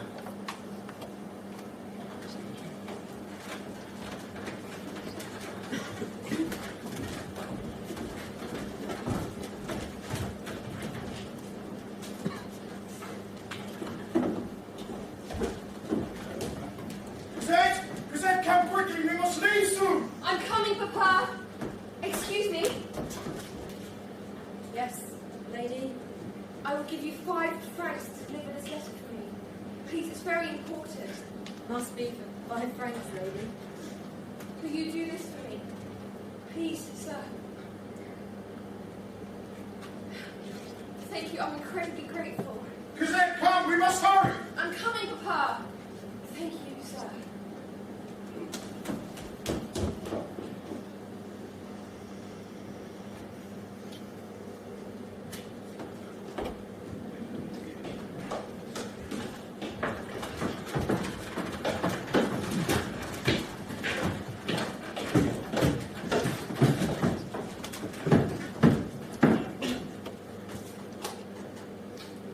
In the spring of 1832, following harvest failures, food shortages, increases in the cost of living, and a Europe-wide outbreak of cholera, Paris was ripe for revolt and resembled a piece of artillery which, when loaded, it only takes a spark for a shot to be fired. In June of that year, that spark was the death of General Lamarck, man of the people. On the preceding evening and on the morning of the 5th of June, the day appointed for Lamarck's burial, the funeral procession's tumultuous network of streets was filled with rumours and also with people. They armed themselves as best they might. Conversations took place in various places. On various streets, all related to the coming uprising. They followed a similar pattern. We need weapons. I have my knife! I've got my cudgel! I have my pistol. What is your objective? Insurrection! On the 5th of June, General Lamarck's funeral procession traversed Paris with official military pomp. 10,000 National Guard with their swords at their side escorted the coffin. the boulevards, balconies and windows swarmed with people. All eyes were filled with anxiety. The dragoons advanced at a walk in silence, their swords in their scabbards. Their guns slung in their leather sockets with an air of gloomy expectation. At that moment, the dragoons and the crowd touched. What took place in that fatal minute, no one can say. It was the dark moment when two clouds come together. 3 shots were suddenly discharged. A woman screamed, "They're beginning too soon!" And all of a sudden, a squadron of dragoons bared swords. Then, the tempest was loosed. Stones rained down. A fusillade broke forth. Stakes were torn up. Pistol shots fired. A barricade was began. Rumour of war spread to all 4 quarters of Paris. Men shouted, "To arms!" Wrath spread like a wind spreads a fire. Not a quarter of an hour had elapsed when More barricades were being built at 20 different locations in Paris at once. in the Latin Quarter, outside the Café Massin, the friends of the ABC were gathered. They had built their barricade and were preparing to hold their ground.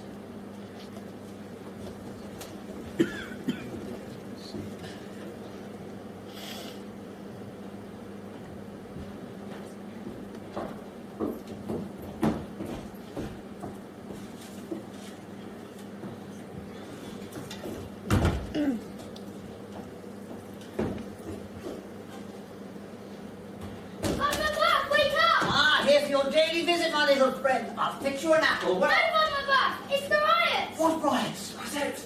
Cosette! Yes, they are fighting! Good heavens, why are they fighting? It's the revolution! Long live the people! Cosette, it's our Marius! You in there? In what area are they fighting? In Haywards of Arsenal, Wimbledon, Spain, and Chastity, and many others! Come, Gavroche. I must get myself together. This is my fight too. Cosette, please hear me. I'm going for the barricade in the Rue Jean-Brie. That's where Joie and his men are. A barricade is no place for a little chap like you, Gavroche. Well, it's no place for an old man like you. England, England. I suppose you have a point there. Anyway, come with me, Gavroche, but stay low there. She is gone. I have lost her.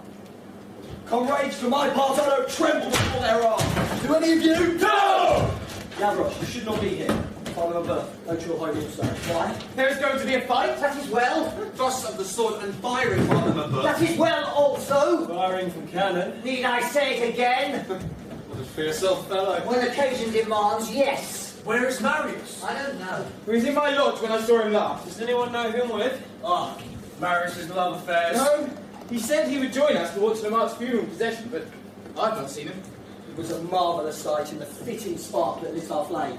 Friends, the mark is with us in spirit.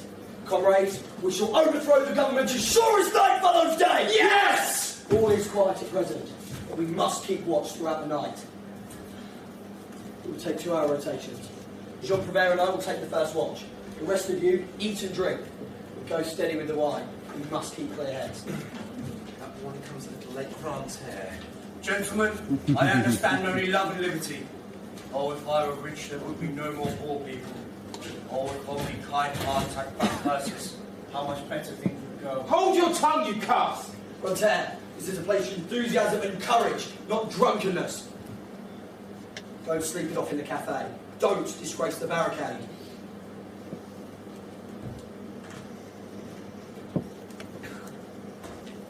Grantaire, surrender your weapon. As you wish, Lord Gerard.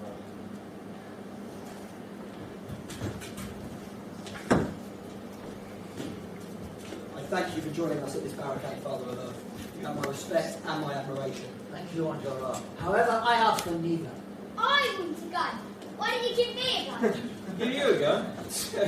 When we have enough guns for the men, we'll give some to the children. All right.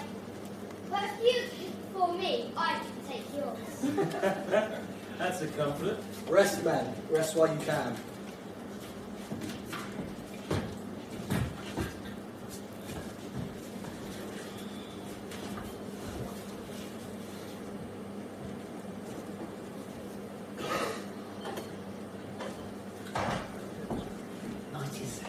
Night is fully calm. Stars light the sky. And we have heard naught but confused noises and distant fusillades. This respite is a sign that the government is taking its time in collecting its forces. Gavroche, I have a task for you. You are small, you will not be seen. Will you go out of the barricade, slip along close to the houses, skirmish about a bit in the streets, and report back to us here? So us little chaps are good for something, eh? All right. Tough little fellows and kiss us in the big ones.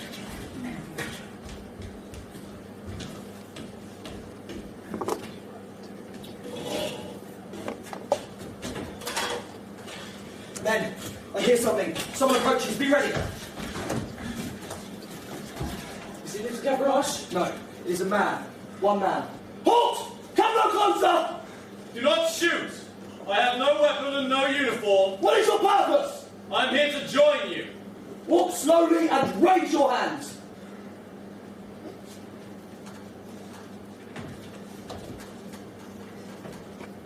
I bring you intelligence.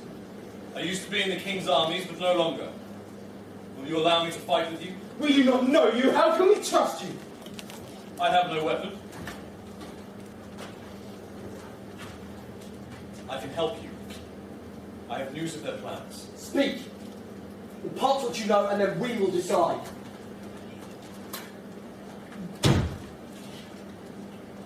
Very well. Your enemy will not attack tonight. They intend to keep you awake and wear you down. They will launch their first assault in the morning, when you're at your most weary. How do you know this? Like I said, I used to be one of them. Besides, I have overheard them talking these last few hours. I know where to hide, where to listen. If you speak the truth, then we are grateful for your support and for the intelligence. If you lie, you are dead. I understand. Courfeyrac, see he has bread and wine, but no weapon. Not yet. Do you accept? Combeferre, take my place on the watch. Courfeyrac, you lead Jean Prouvaire. You and I will talk, sir. May I have your name? Of course. It's Kaboo. Very well, Kaboo. Have some refreshments and tell me what you can. When the assault comes, they will flank you by rooftop and alleyway as well as the front of the town. Are you certain of this? Quite certain. What about their number? How many will they send to each position? That I cannot say, but if my Good experience said evening, it to go right. Inspector. Inspector? Yes, he's a police guy. Are you sure of it? It isn't 2 weeks since he hauled me off the Port Royale by my ear as I was taken in the air. Hold him!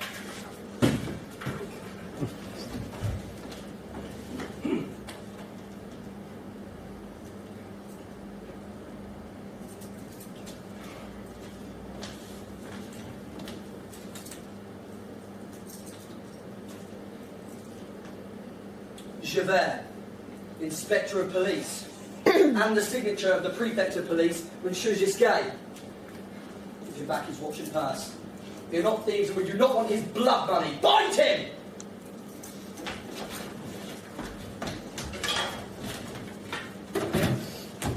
It is the mouse who caught the cat, Inspector. If you're free to remain, why not take in the air? Police spy, you will be shot 10 minutes before this barricade is taken. Friends, what that man did is a crime and he will answer for that. The day will come when all will be concord, harmony, joy and life, and it is in order that it may come that we are about to die. Take your places, men! Right. Who knows that? The French Revolution!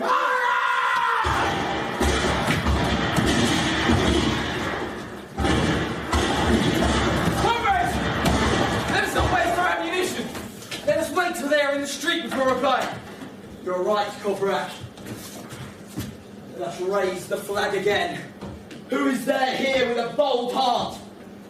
Does no one volunteer? It's good to have a cause again, Enjolras. I thank you. If I die, I will die with the Republic.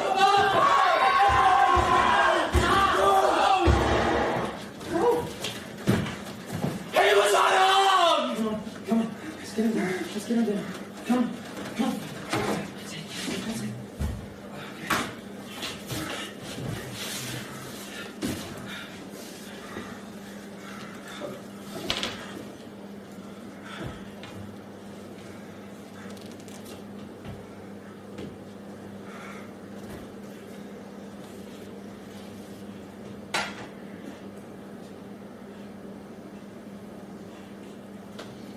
Be at peace, Father. You have the heart of a Brutus. Citizens, this is the example which the old give to the young. We hesitated, he did not. This is what those who are trembling with age teach to those who tremble with fear. This aged man has had a long life and a magnificent death. Now, may his presence in our midst render the barricade impregnable. This is our flag now. Long live the revolution! Long live the revolution!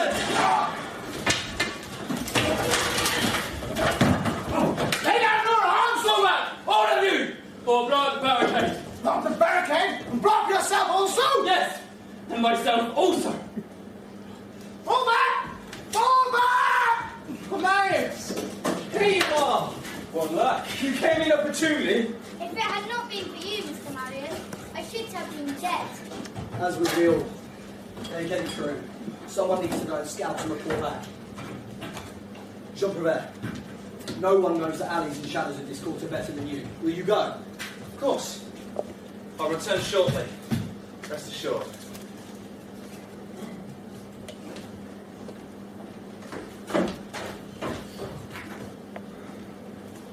Who is this? Prepare yourself, Marius. It's Father Mabeuf. He died the death of a hero of the people, Marius. He bore the red flag at the height of the barricade. It was cut down by a hail of bullets. He was braver than any man here. Father Mabeuf, why did you come? He wouldn't be kept away, Mr. Marius. He said this cause was supposed to be set free. It was like he knew he would not return. Dear Father Mabeuf, sleep amidst a heaven full of your plants and flowers.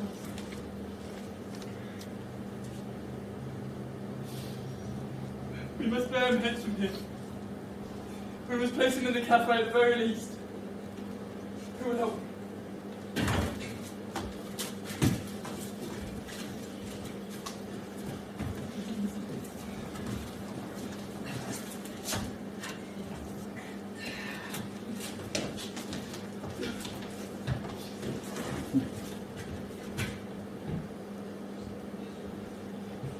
Comfort, take the watch. Gavroche, train your pistol at the inspector. If he moves, fire.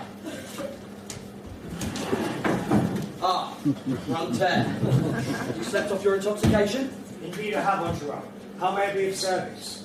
Set me a task. I will not fail you. Very well. Take up a rifle and stand post on the barricade.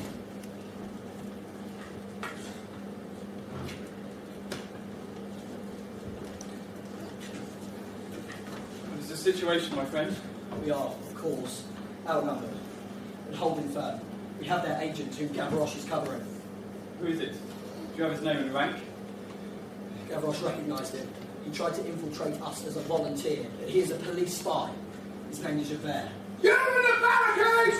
We have your stats! You must surrender immediately, or his life and all of yours will be sacrificed! Until that, we must rescue Jean-Bavert! I will go out with a flag of truce and exchange our life for theirs! Jean-Bavert! Run! Run! Vive la France! Long live France! Jean!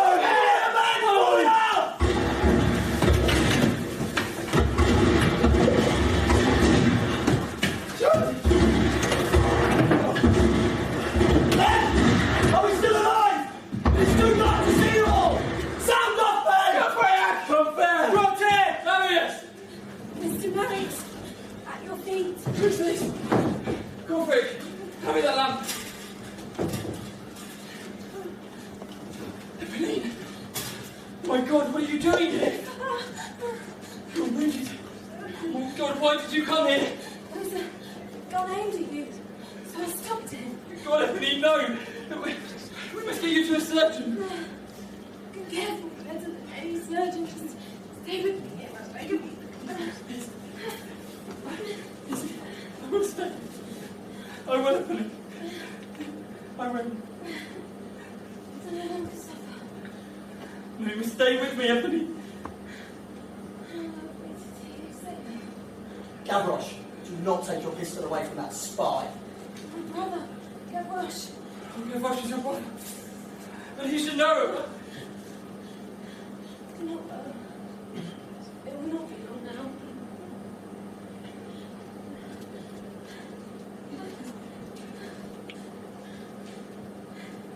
Give me, Mr. Marius.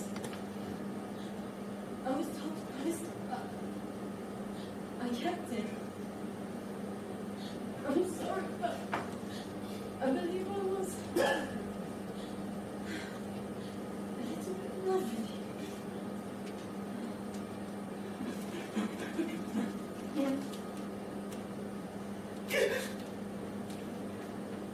Marius! Marius, I'm sorry. Who was she? Her name was Eponine. A brave but tormented soul, for whom life had little happiness. And for that at least she's now released. Marius, you drink. You need it. I'll cover.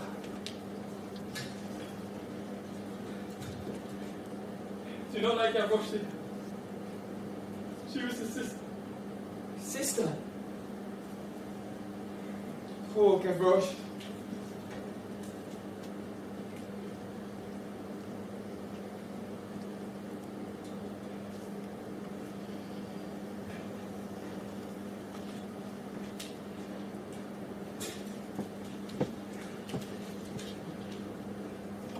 To Monsieur Marius Pommercy, my dearest, alas, my father insists upon us setting out immediately. We shall be this evening in Rue de l'Homme number 7. Come to see me there. We will explain all to my father and we shall be together for always. You must meet me there this evening or soon after, for in a week we shall be in England. Cosette, June 4th. my Cosette to not abandon me. She still loves me. Eponine, how many more times can you say, "May the heavens bless your soul"? All I can do for you now is to try to save your little brother.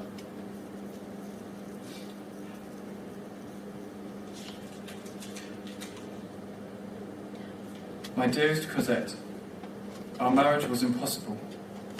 I asked my grandfather, he refused. I have no fortune, and neither have you. I hastened to your house at Rue Plumet, but you are no longer there.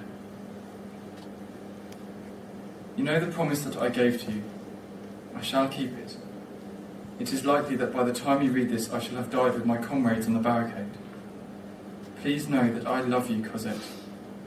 Yours eternally, Marius. Gavroche, will you do something for me? Please, deliver this letter to the address on it. Of course, Marius. But in the meanwhile, the barricade may be taken, and I shall not be here. By all appearances, the barricade will not be taken before noon. Well, what if I were to deliver a letter tomorrow? The barricade will most likely be blockaded, and you will not be able to get out. But go at once, please. All right, I'll go. Though I shall be back in time for the battle. Thank you, Gavroche.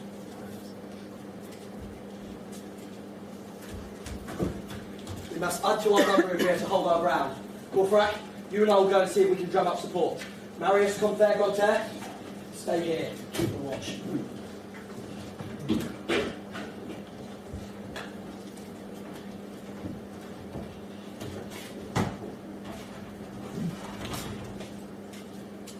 They will not succeed.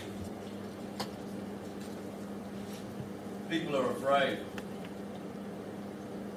No one is coming to join you. By this time tomorrow, you will all be dead.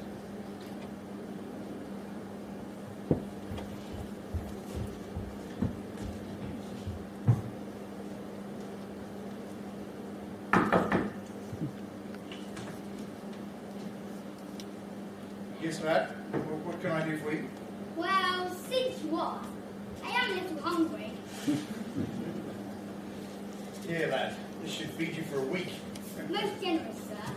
I have a letter from Mademoiselle Cassette. Does she live here, sir? Who told you that, dear boy? The man who gave me the letter. A man in at the barricade, in the Café Moussin. I see. Would you give that letter to me to give to her? You have the air of an honest man. So here you are. I must return fast. My dear lad, I advise you to stay away from that barricade. Duly noted kind, sir, but my comrades are depending on me.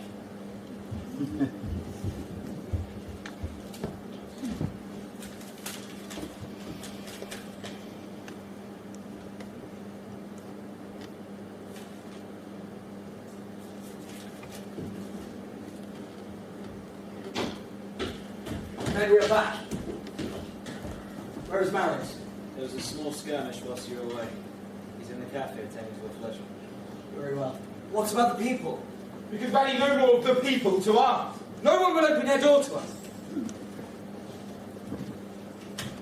So be it. Let us offer the protests of corpses. Let us show the people that if they abandon the Republicans do not abandon the people. Hold fast! Someone approaches. He's in uniform. Shall open fire on Jura.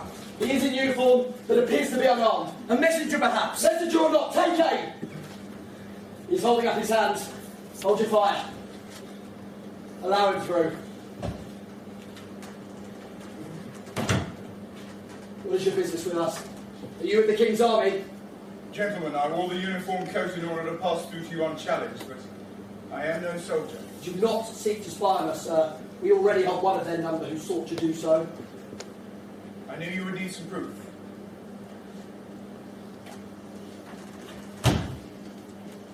Here. This is a dispatch I intercepted from a commander of the Bastille. It is how I obtained the uniform coat. You may find that of interest.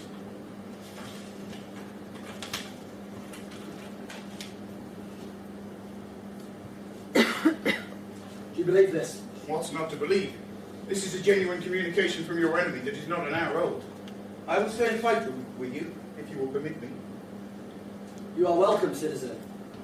But having read this yourself, you must know that all here are about to die. It is not over yet. You said you had already captured a spy? Where is he? Over there.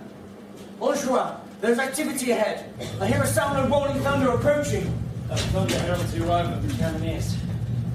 Is that what the dispatch broke of, Bonjour? After the Philip on the nose from the blow from the fist, the army is reaching its big pour out to us. Barricade's going to be severely shaken up. Fusillade tries. Cannon takes. Ready your guns, men! But stay low and wait for my signal. Let us prevent the second discharge, men! Up and fire!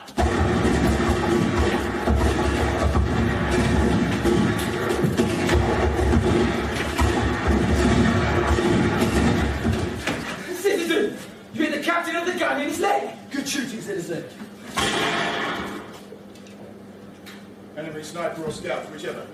He's retreating. They will not try that again in a hurry. You hit his shooting arm. You seem quite the marksman, citizen. You're in your debt. Fools! They're getting their own men shot! Yes. They're using up our ammunition bit by bit in the process. Another quarter of an hour of this, and there won't be any left for us. Montserrat, who lies beneath the cloth? The young girl who knew Marius, I believe. We intended to place her in the cafe with the other dead, but we I have quite been... understand. As I'm led to believe, she saved the life of Marius. She knows you, sir. Yes, and no. For you see, she saved my life also. And that of my daughter too. I will take her and put her in a more fitting place. Of course. Thank you. Corporal, take the watch from Grunter. Wait! I see someone at the base of the barricade! It's Lieutenant Gavroche. What are you doing out there, Gavroche? I'm filling my basket. We need constant. These 10 soldiers don't. Handle the little fellows. Remember? Come back, Gavroche! They're preparing to open fire! They won't hit me, Mr. Singh. I'm taking a target for them. Get back, Gavroche! No, Gavroche, no! Please! Not a child! Stay back!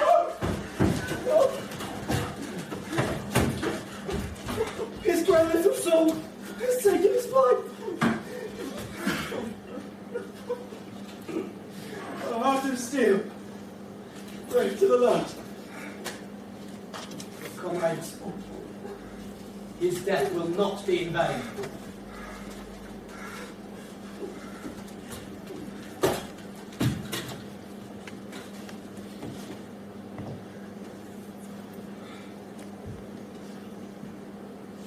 Enjolras, it's almost time. Indeed. This is when the dispatch said they would attack. Men, gather round. Keep those guns loaded and at hand. Because of Gavroche's bravery, we each have more rounds to fire. Montserrat, earlier on, you said you were in my debt. Indeed. In the name of the Republic, the barricade has several saviours, including yourself. Then you can recompense me by allowing me to deal with the spy. He is yours.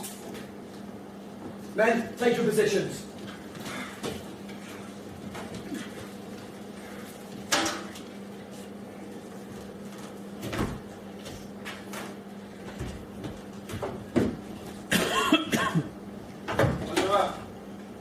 Who was that hand with the spy? Do you know his name? No. He's been of great service to us here today. He asked to be the one to execute the spy, and I was happy to sanction it.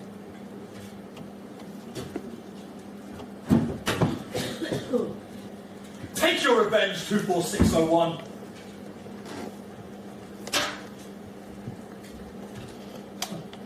A knife. Yes, that suits a thief much better. Go. I do not believe I shall survive this. But if I do, you can find me living under the name of LeBlanc, Rue de la Marmée, number 7. Go. This will not gain you a pardon from justice, Valjean. I said, go.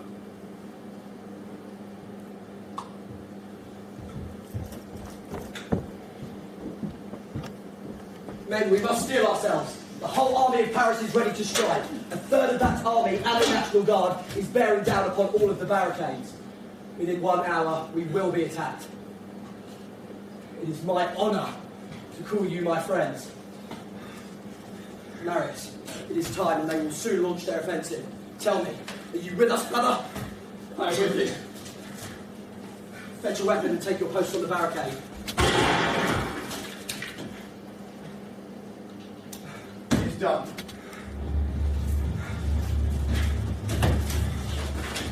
Marius! Men, this is it! We face down death and make our last stand for the people and for the Republic!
I die with you, my brother! Long live the Republic!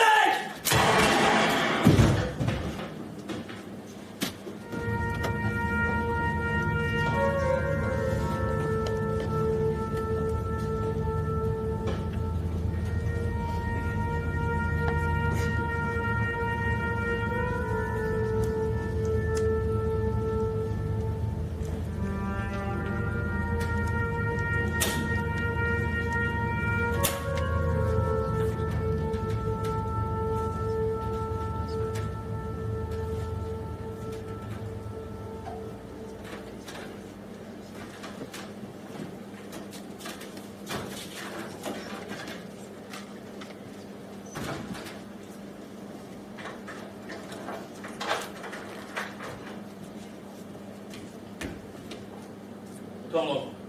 I want this barricade searched and cleared. Soldier! Yes, Inspector? Have you found anyone matching the description I gave you? Not as yet, Inspector. Keep looking. Report anything of note to me immediately. Yes, sir.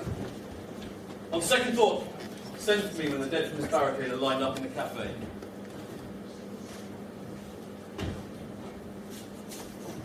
Although instinct tells me you might be among them.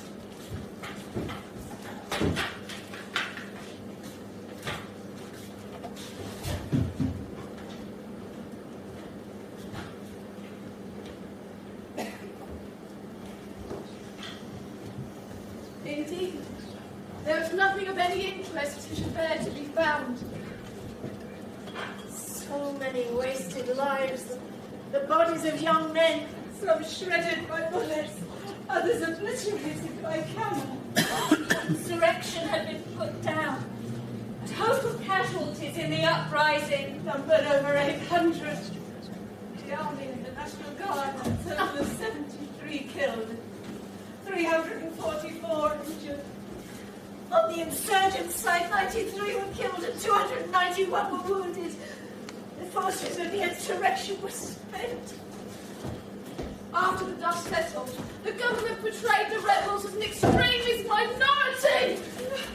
Louis Philippe's monarchy continued to reign until the French Revolution of 1848.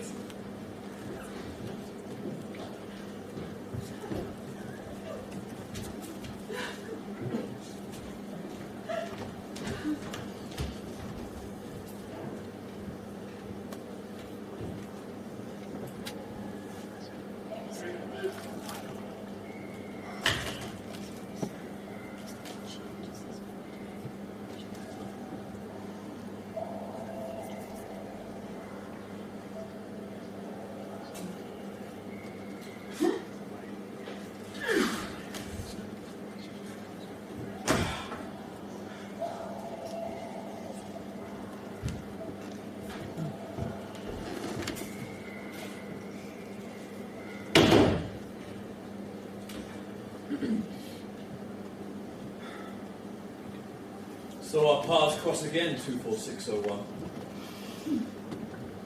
Yeah. I have considered myself your prisoner since this morning. I did not give you my address with any intention of escaping. However, I am trying to return this boy to where he lives, which according to a note I found in his pocket is with his grandfather, Gilles Normand, in the Marais. Assist me taking him back there, and then I am at your disposal.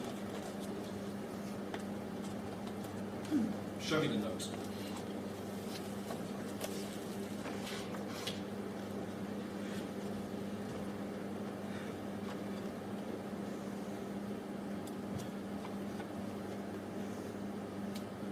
Very well. I will help you deliver him to this address. I have a coach nearby. But once he has been delivered, you will come with me.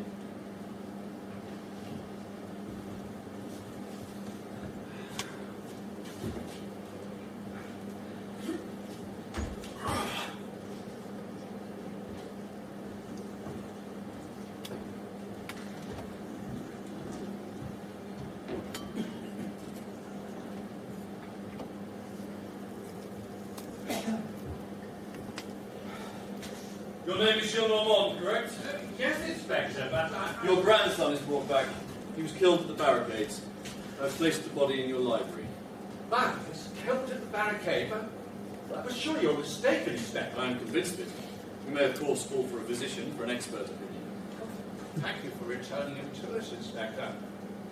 Do not thank me, sir. I have delivered him, yes. But I did not retrieve him from where he fell. Good night. Good night, Inspector.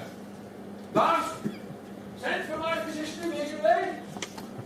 You surprised me, 24601, but you did not steal away whilst I was inside. Javed, I have some final matters to attend to. Will you accompany me to my home? Very well.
What hell is this?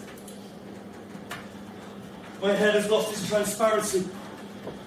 I feel duty divided within my conscience.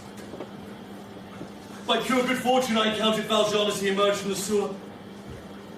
There was in me in that moment something of the wolf which regains its grip on its prey, but also of the dog who finds his master again. To owe my life to a malefactor, to accept that debt and to repay it, to be, in spite of myself, on a level with a fugitive from justice, and to accept that service with another service? Oh. This dilemma overwhelms me. Ah, Javert, have seen fit to decide, contrary to all the regulations of the police, contrary to the whole social and judicial order, contrary to the entire code, upon a release? It is clear. I must return bullhead to the Rue de l'Homme Armé and conduct Jean Valjean to prison. Yes, I can. Admiration for a convict? Respect for a galley slave? Impossible! He is a fugitive from justice who broke his parole! I should offer up my saviour to the authorities. Then I should have the basin of conscious pilot brought in which to wash my clothes. How have I come to such a pass? What has this convict done? This desperate man whom I have pursued even to persecution, who had me under his boot and could have avenged himself, and yet he spared my life! Does he not realise that in doing so, he has killed me regardless?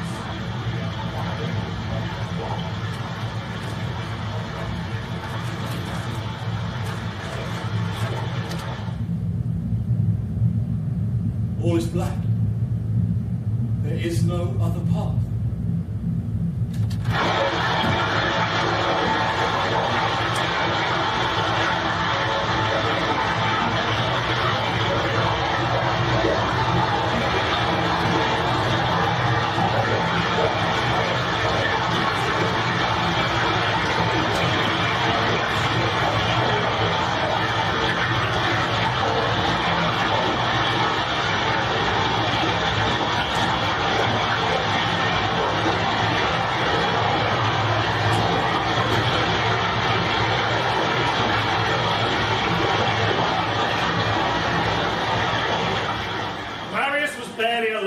Covered with blood. A bullet had skinned his torso, but it was not fatal. He also had a broken collarbone and a severe concussion. However, the physician was optimistic. Monsieur Gillenormand passed every night beside Marius. Every so often, The well-dressed gentleman came to inquire about the wounded Marius. 4 months after the night had been returned to his grandfather in a dying condition. The doctor declared that Marius was out of any danger, but must rest for 2 months more. As for Marius, he had but one fixed idea, Cosette.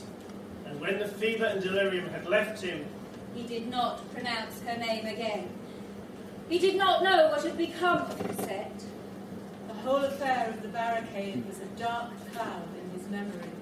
A deep depression set in. Shadows that were almost indistinct floated across his mind. Eponine, Gavroche, Mabeuf, and all his friends gloomily intermingled with the smoke of the barricade. He did not know how or by whom he'd been saved, and those around him did not know either. On the 17th of November, a man called and asked to speak with Marius. Monsieur Gillenormand agreed, of course. However, the man was not alone. I am delighted you're making such a good recovery. Indeed, sir. This leads me to say something to you.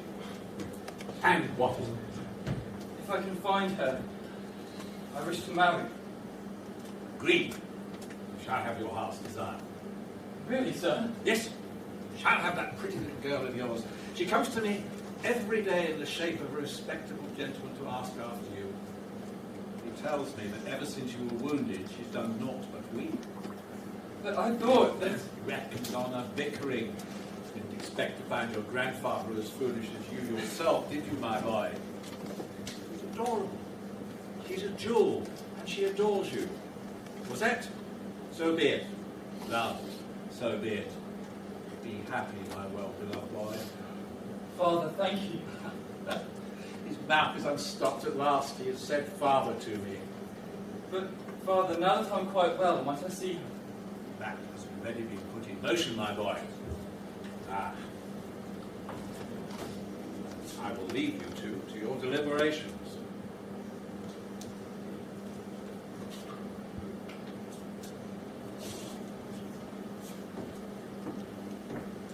Monsieur Pontmercy, how are you feeling?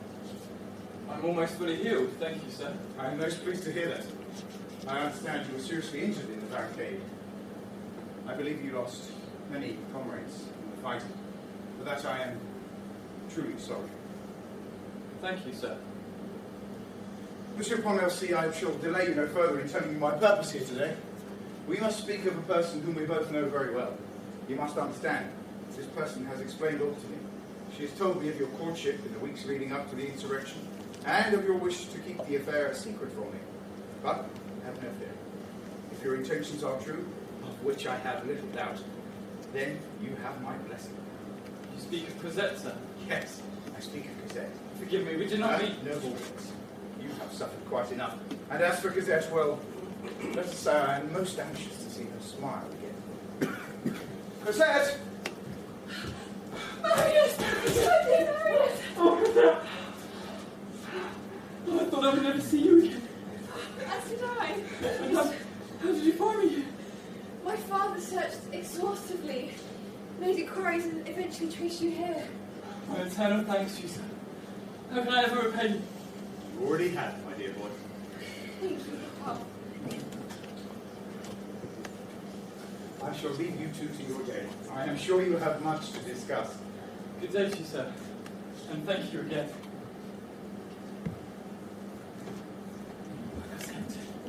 Do you understand any of this? It's all too much for me to absorb. I'm not sure I understand it all either, my love. But it does seem to me that the good God did not intend to tear us apart, just like you said when we were last together.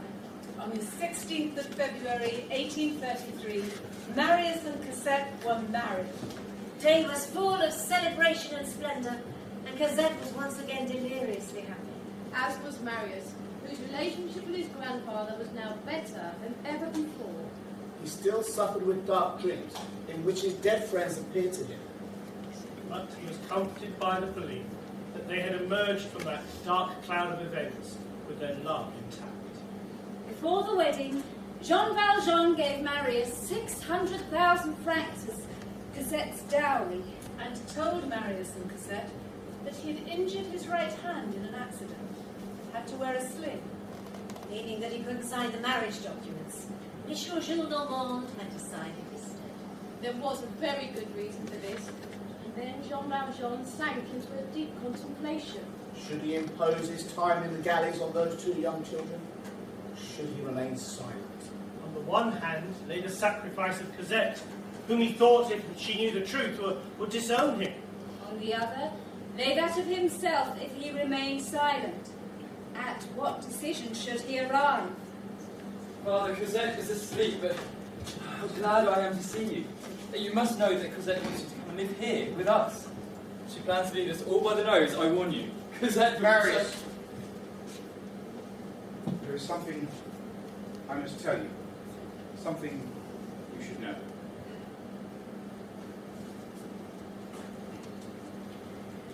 I am an ex-convict.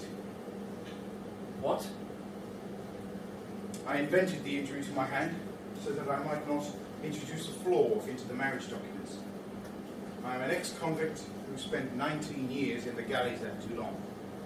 This cannot be. I'm afraid it can. As things stand, I have broken my parole, and as such I am a wanted man. You should know my name is not Leblanc, but Jean Valjean. You should also know that I am not related by blood to Cosette. 10 years ago, I did not know she existed. Oh, I love her, believe that. She was an orphan and she needed me. But now I have fulfilled my duty towards Cosette. She is now Madame Pontmercy, and her providence has changed, and Cosette gains by the change. As for the 600,000 francs dowry, where did I obtain that, you may ask?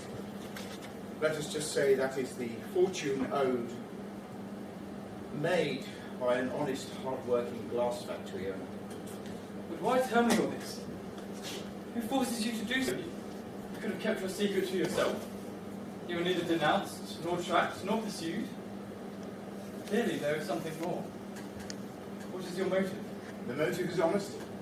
That is why I have come here today to tell you all. In days gone by, I stole a loaf of bread in order to live. Today, in order to live, I will not steal a name. You do not need that name in order to live. Besides, my grandfather has influential friends. I can procure your pardon. I require but one pardon, Marius. That of my conscience. You must... Ah, there you both are. I will wager you were talking politics. How stupid that is instead of being with me. People should not discuss politics the day after a wedding. It's not right. You are mistaken, Cosette. We were merely talking business. We were discussing the best investment of your 600,000 franc dowry. Such a conversation will only serve to bore you. I beseech you, my Marius, let me stay here with you. Father, what do you mean by not saying anything? Who gave me a father such as that? You must perceive that my family life is terribly unhappy. My husband beats me. Father, defend me against this brute of a husband. Father, say that I must stay. Surely you can talk in front of me. Business. Putting money in a bank. A great matter truly. Men make mysteries out of nothing. Now may I please stay? No, Cosette, no. We must finish something. Then I will go. Monsieur my father, Monsieur my husband, you are both tyrants. I shall tell Grandpapa, and you shall see it is you who will be born without me. Poor Cosette. When she finds out... Marius, please, give me your word of honour. You will tell none of this to Cosette. It will destroy her.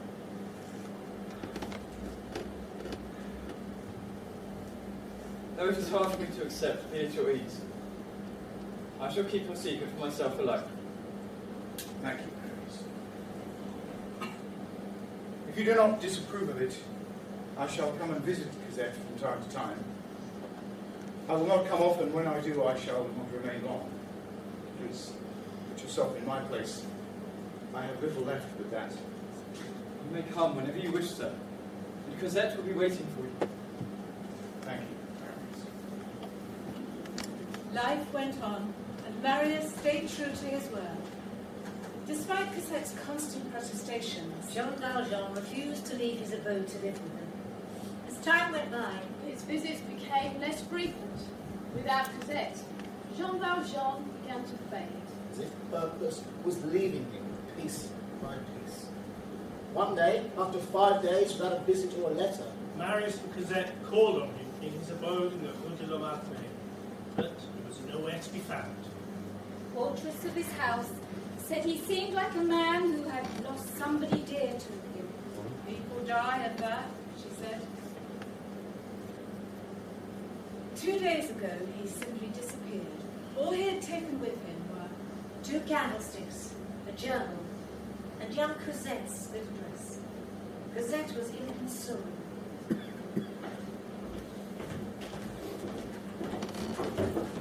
Thank you for granting us an audience, Monsieur le Baron. Let us cut to the chase. What do you want? So be it, Monsieur le Baron. You have in your house a thief and an assassin. His name is Jean Valjean. He's an ex-convict. 19 years at the galleys at Toulon. For theft. I know.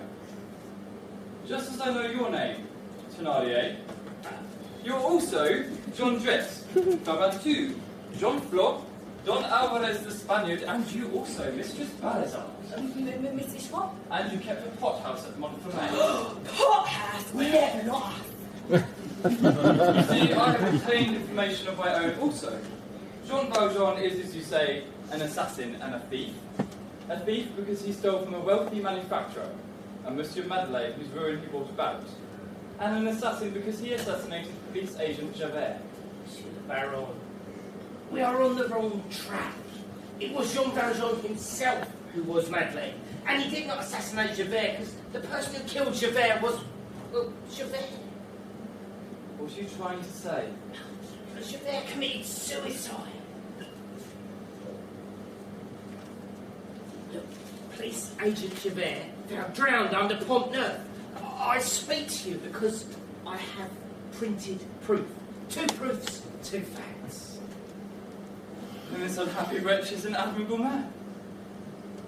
The whole of that fortune really belongs to him. He is Madeleine. He is Jean Valjean, Javert's saviour. He's a hero. No. He is a saint. No. Jean Valjean did not rob Madeleine, but he is a thief. He did not assassinate Javert, but he is a murderer.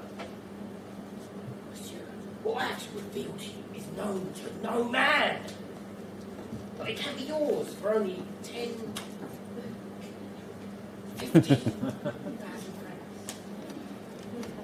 Go on. On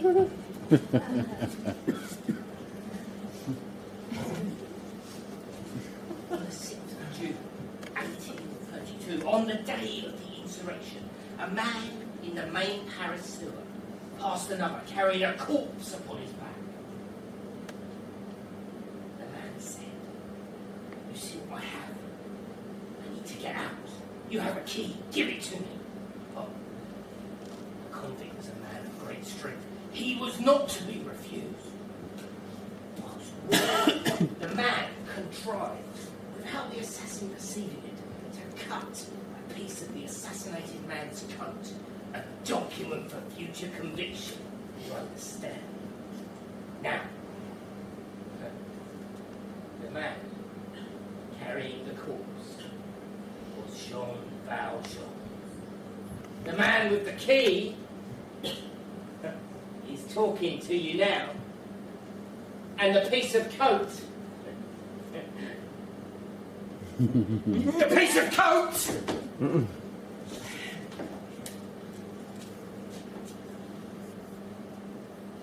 Stay here.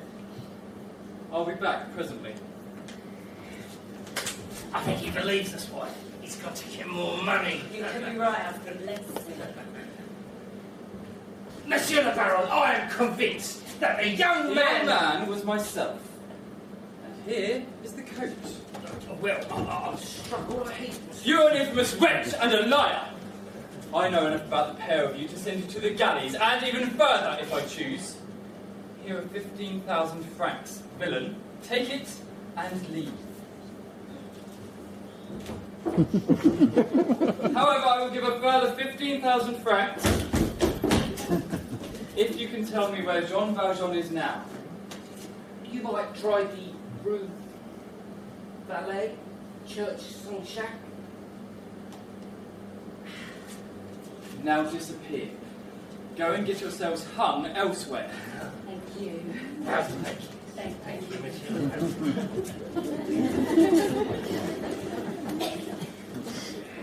Cosette! Cosette! What is it, Marius? I'll explain all, but we can't lose a minute. We must leave at once. Let us deal with the Thénardiers at once. The husband, wife, and Azelma set sail for New York. They entered America under false names. Thénardier and his wife were in America exactly what they had been in Europe. Marriage's money, Thénardier set up as a slave dealer. But he and his wife soon fell foul of the law and were imprisoned. Madame Thénardier died of disease whilst awaiting sentence. Thénardier served 10 years in prison. He died soon after his release from illness and starvation. Only their daughter Azelma prospered. She left her parents as soon as they disembarked. Father! Oh, Cosette! Cosette, it is you. Thank the good God. Thank the good God. Father, why have you stayed away for so long? You've been ill and you've not known of it. Do you pardon me then? Papa, Marius has told me of your past, and there is nothing to pardon. Monsieur Pontmercy, will you pardon me also? Cosette, do you hear? He asked my forgiveness. Behold the man, the barricade, the sewer, all that he risked and endured for us. Cosette, your father is an angel. Why tell all that? But why did you not tell it? You save people's lives and you conceal it from them. You are her father and you are mine. You shall not pass another day alone. Do not think you will be here tomorrow. Tomorrow, I shall not be here. But I shall not be with you. What do you mean? Cosette, you have a husband now. You no longer need a father. I do not know how to respond to such nonsense. Father, there is a carriage waiting for you at the door, and your room stands ready in our home. If you can see how pretty the garden is now. You have your own plot of land in the back of the garden. You shall cultivate it, and we shall see whose strawberries are nicer, yours or mine. Father, why are your hands so cold? Father, my father, you will live. You're going to live. I insist upon you living. Do you hear? Cosette, it is nothing to die. Death is a good arrangement. It is only dreadful not to live, Cosette. Is it possible that we have found you just to lose you all over again? Listen to me now. I have bequeathed to you both the candlesticks there. They are of silver, but to me they are gold, as was the man who gave them to me. You will remember, children, I was a poor man, and I will be buried under a blank stone to mark the spot. Yes, this is my wish. If you choose to visit the stone, now and then, it will give me pleasure. Cosette, the time has come for me to tell you the name of your mother. She was called Fantine. Remember that name. Kneel whenever you utter it. She loved you so dearly, Cosette. She suffered so much. She had as much unhappiness as you have had happiness. I have also left you a journal in which I have recorded all I can about the life of your mother, so you may know her and remember her, Cosette. How time flies. Do not weep. Children, come closer. Love each other well, and always. There is nothing else in the world but that.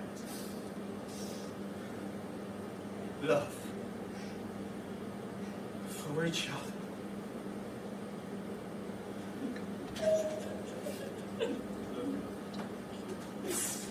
In the cemetery of Père Lachaise, in the vicinity of the common graveyard, far from that elegant quarter of that sepulchre. Far from all the tombs of fancy, which display all the hideous fashions of death in a deserted corner. Beneath a great yew tree, amid dandelions and mosses, there lies a stone that is no more exempt than any other from the leprosy of time.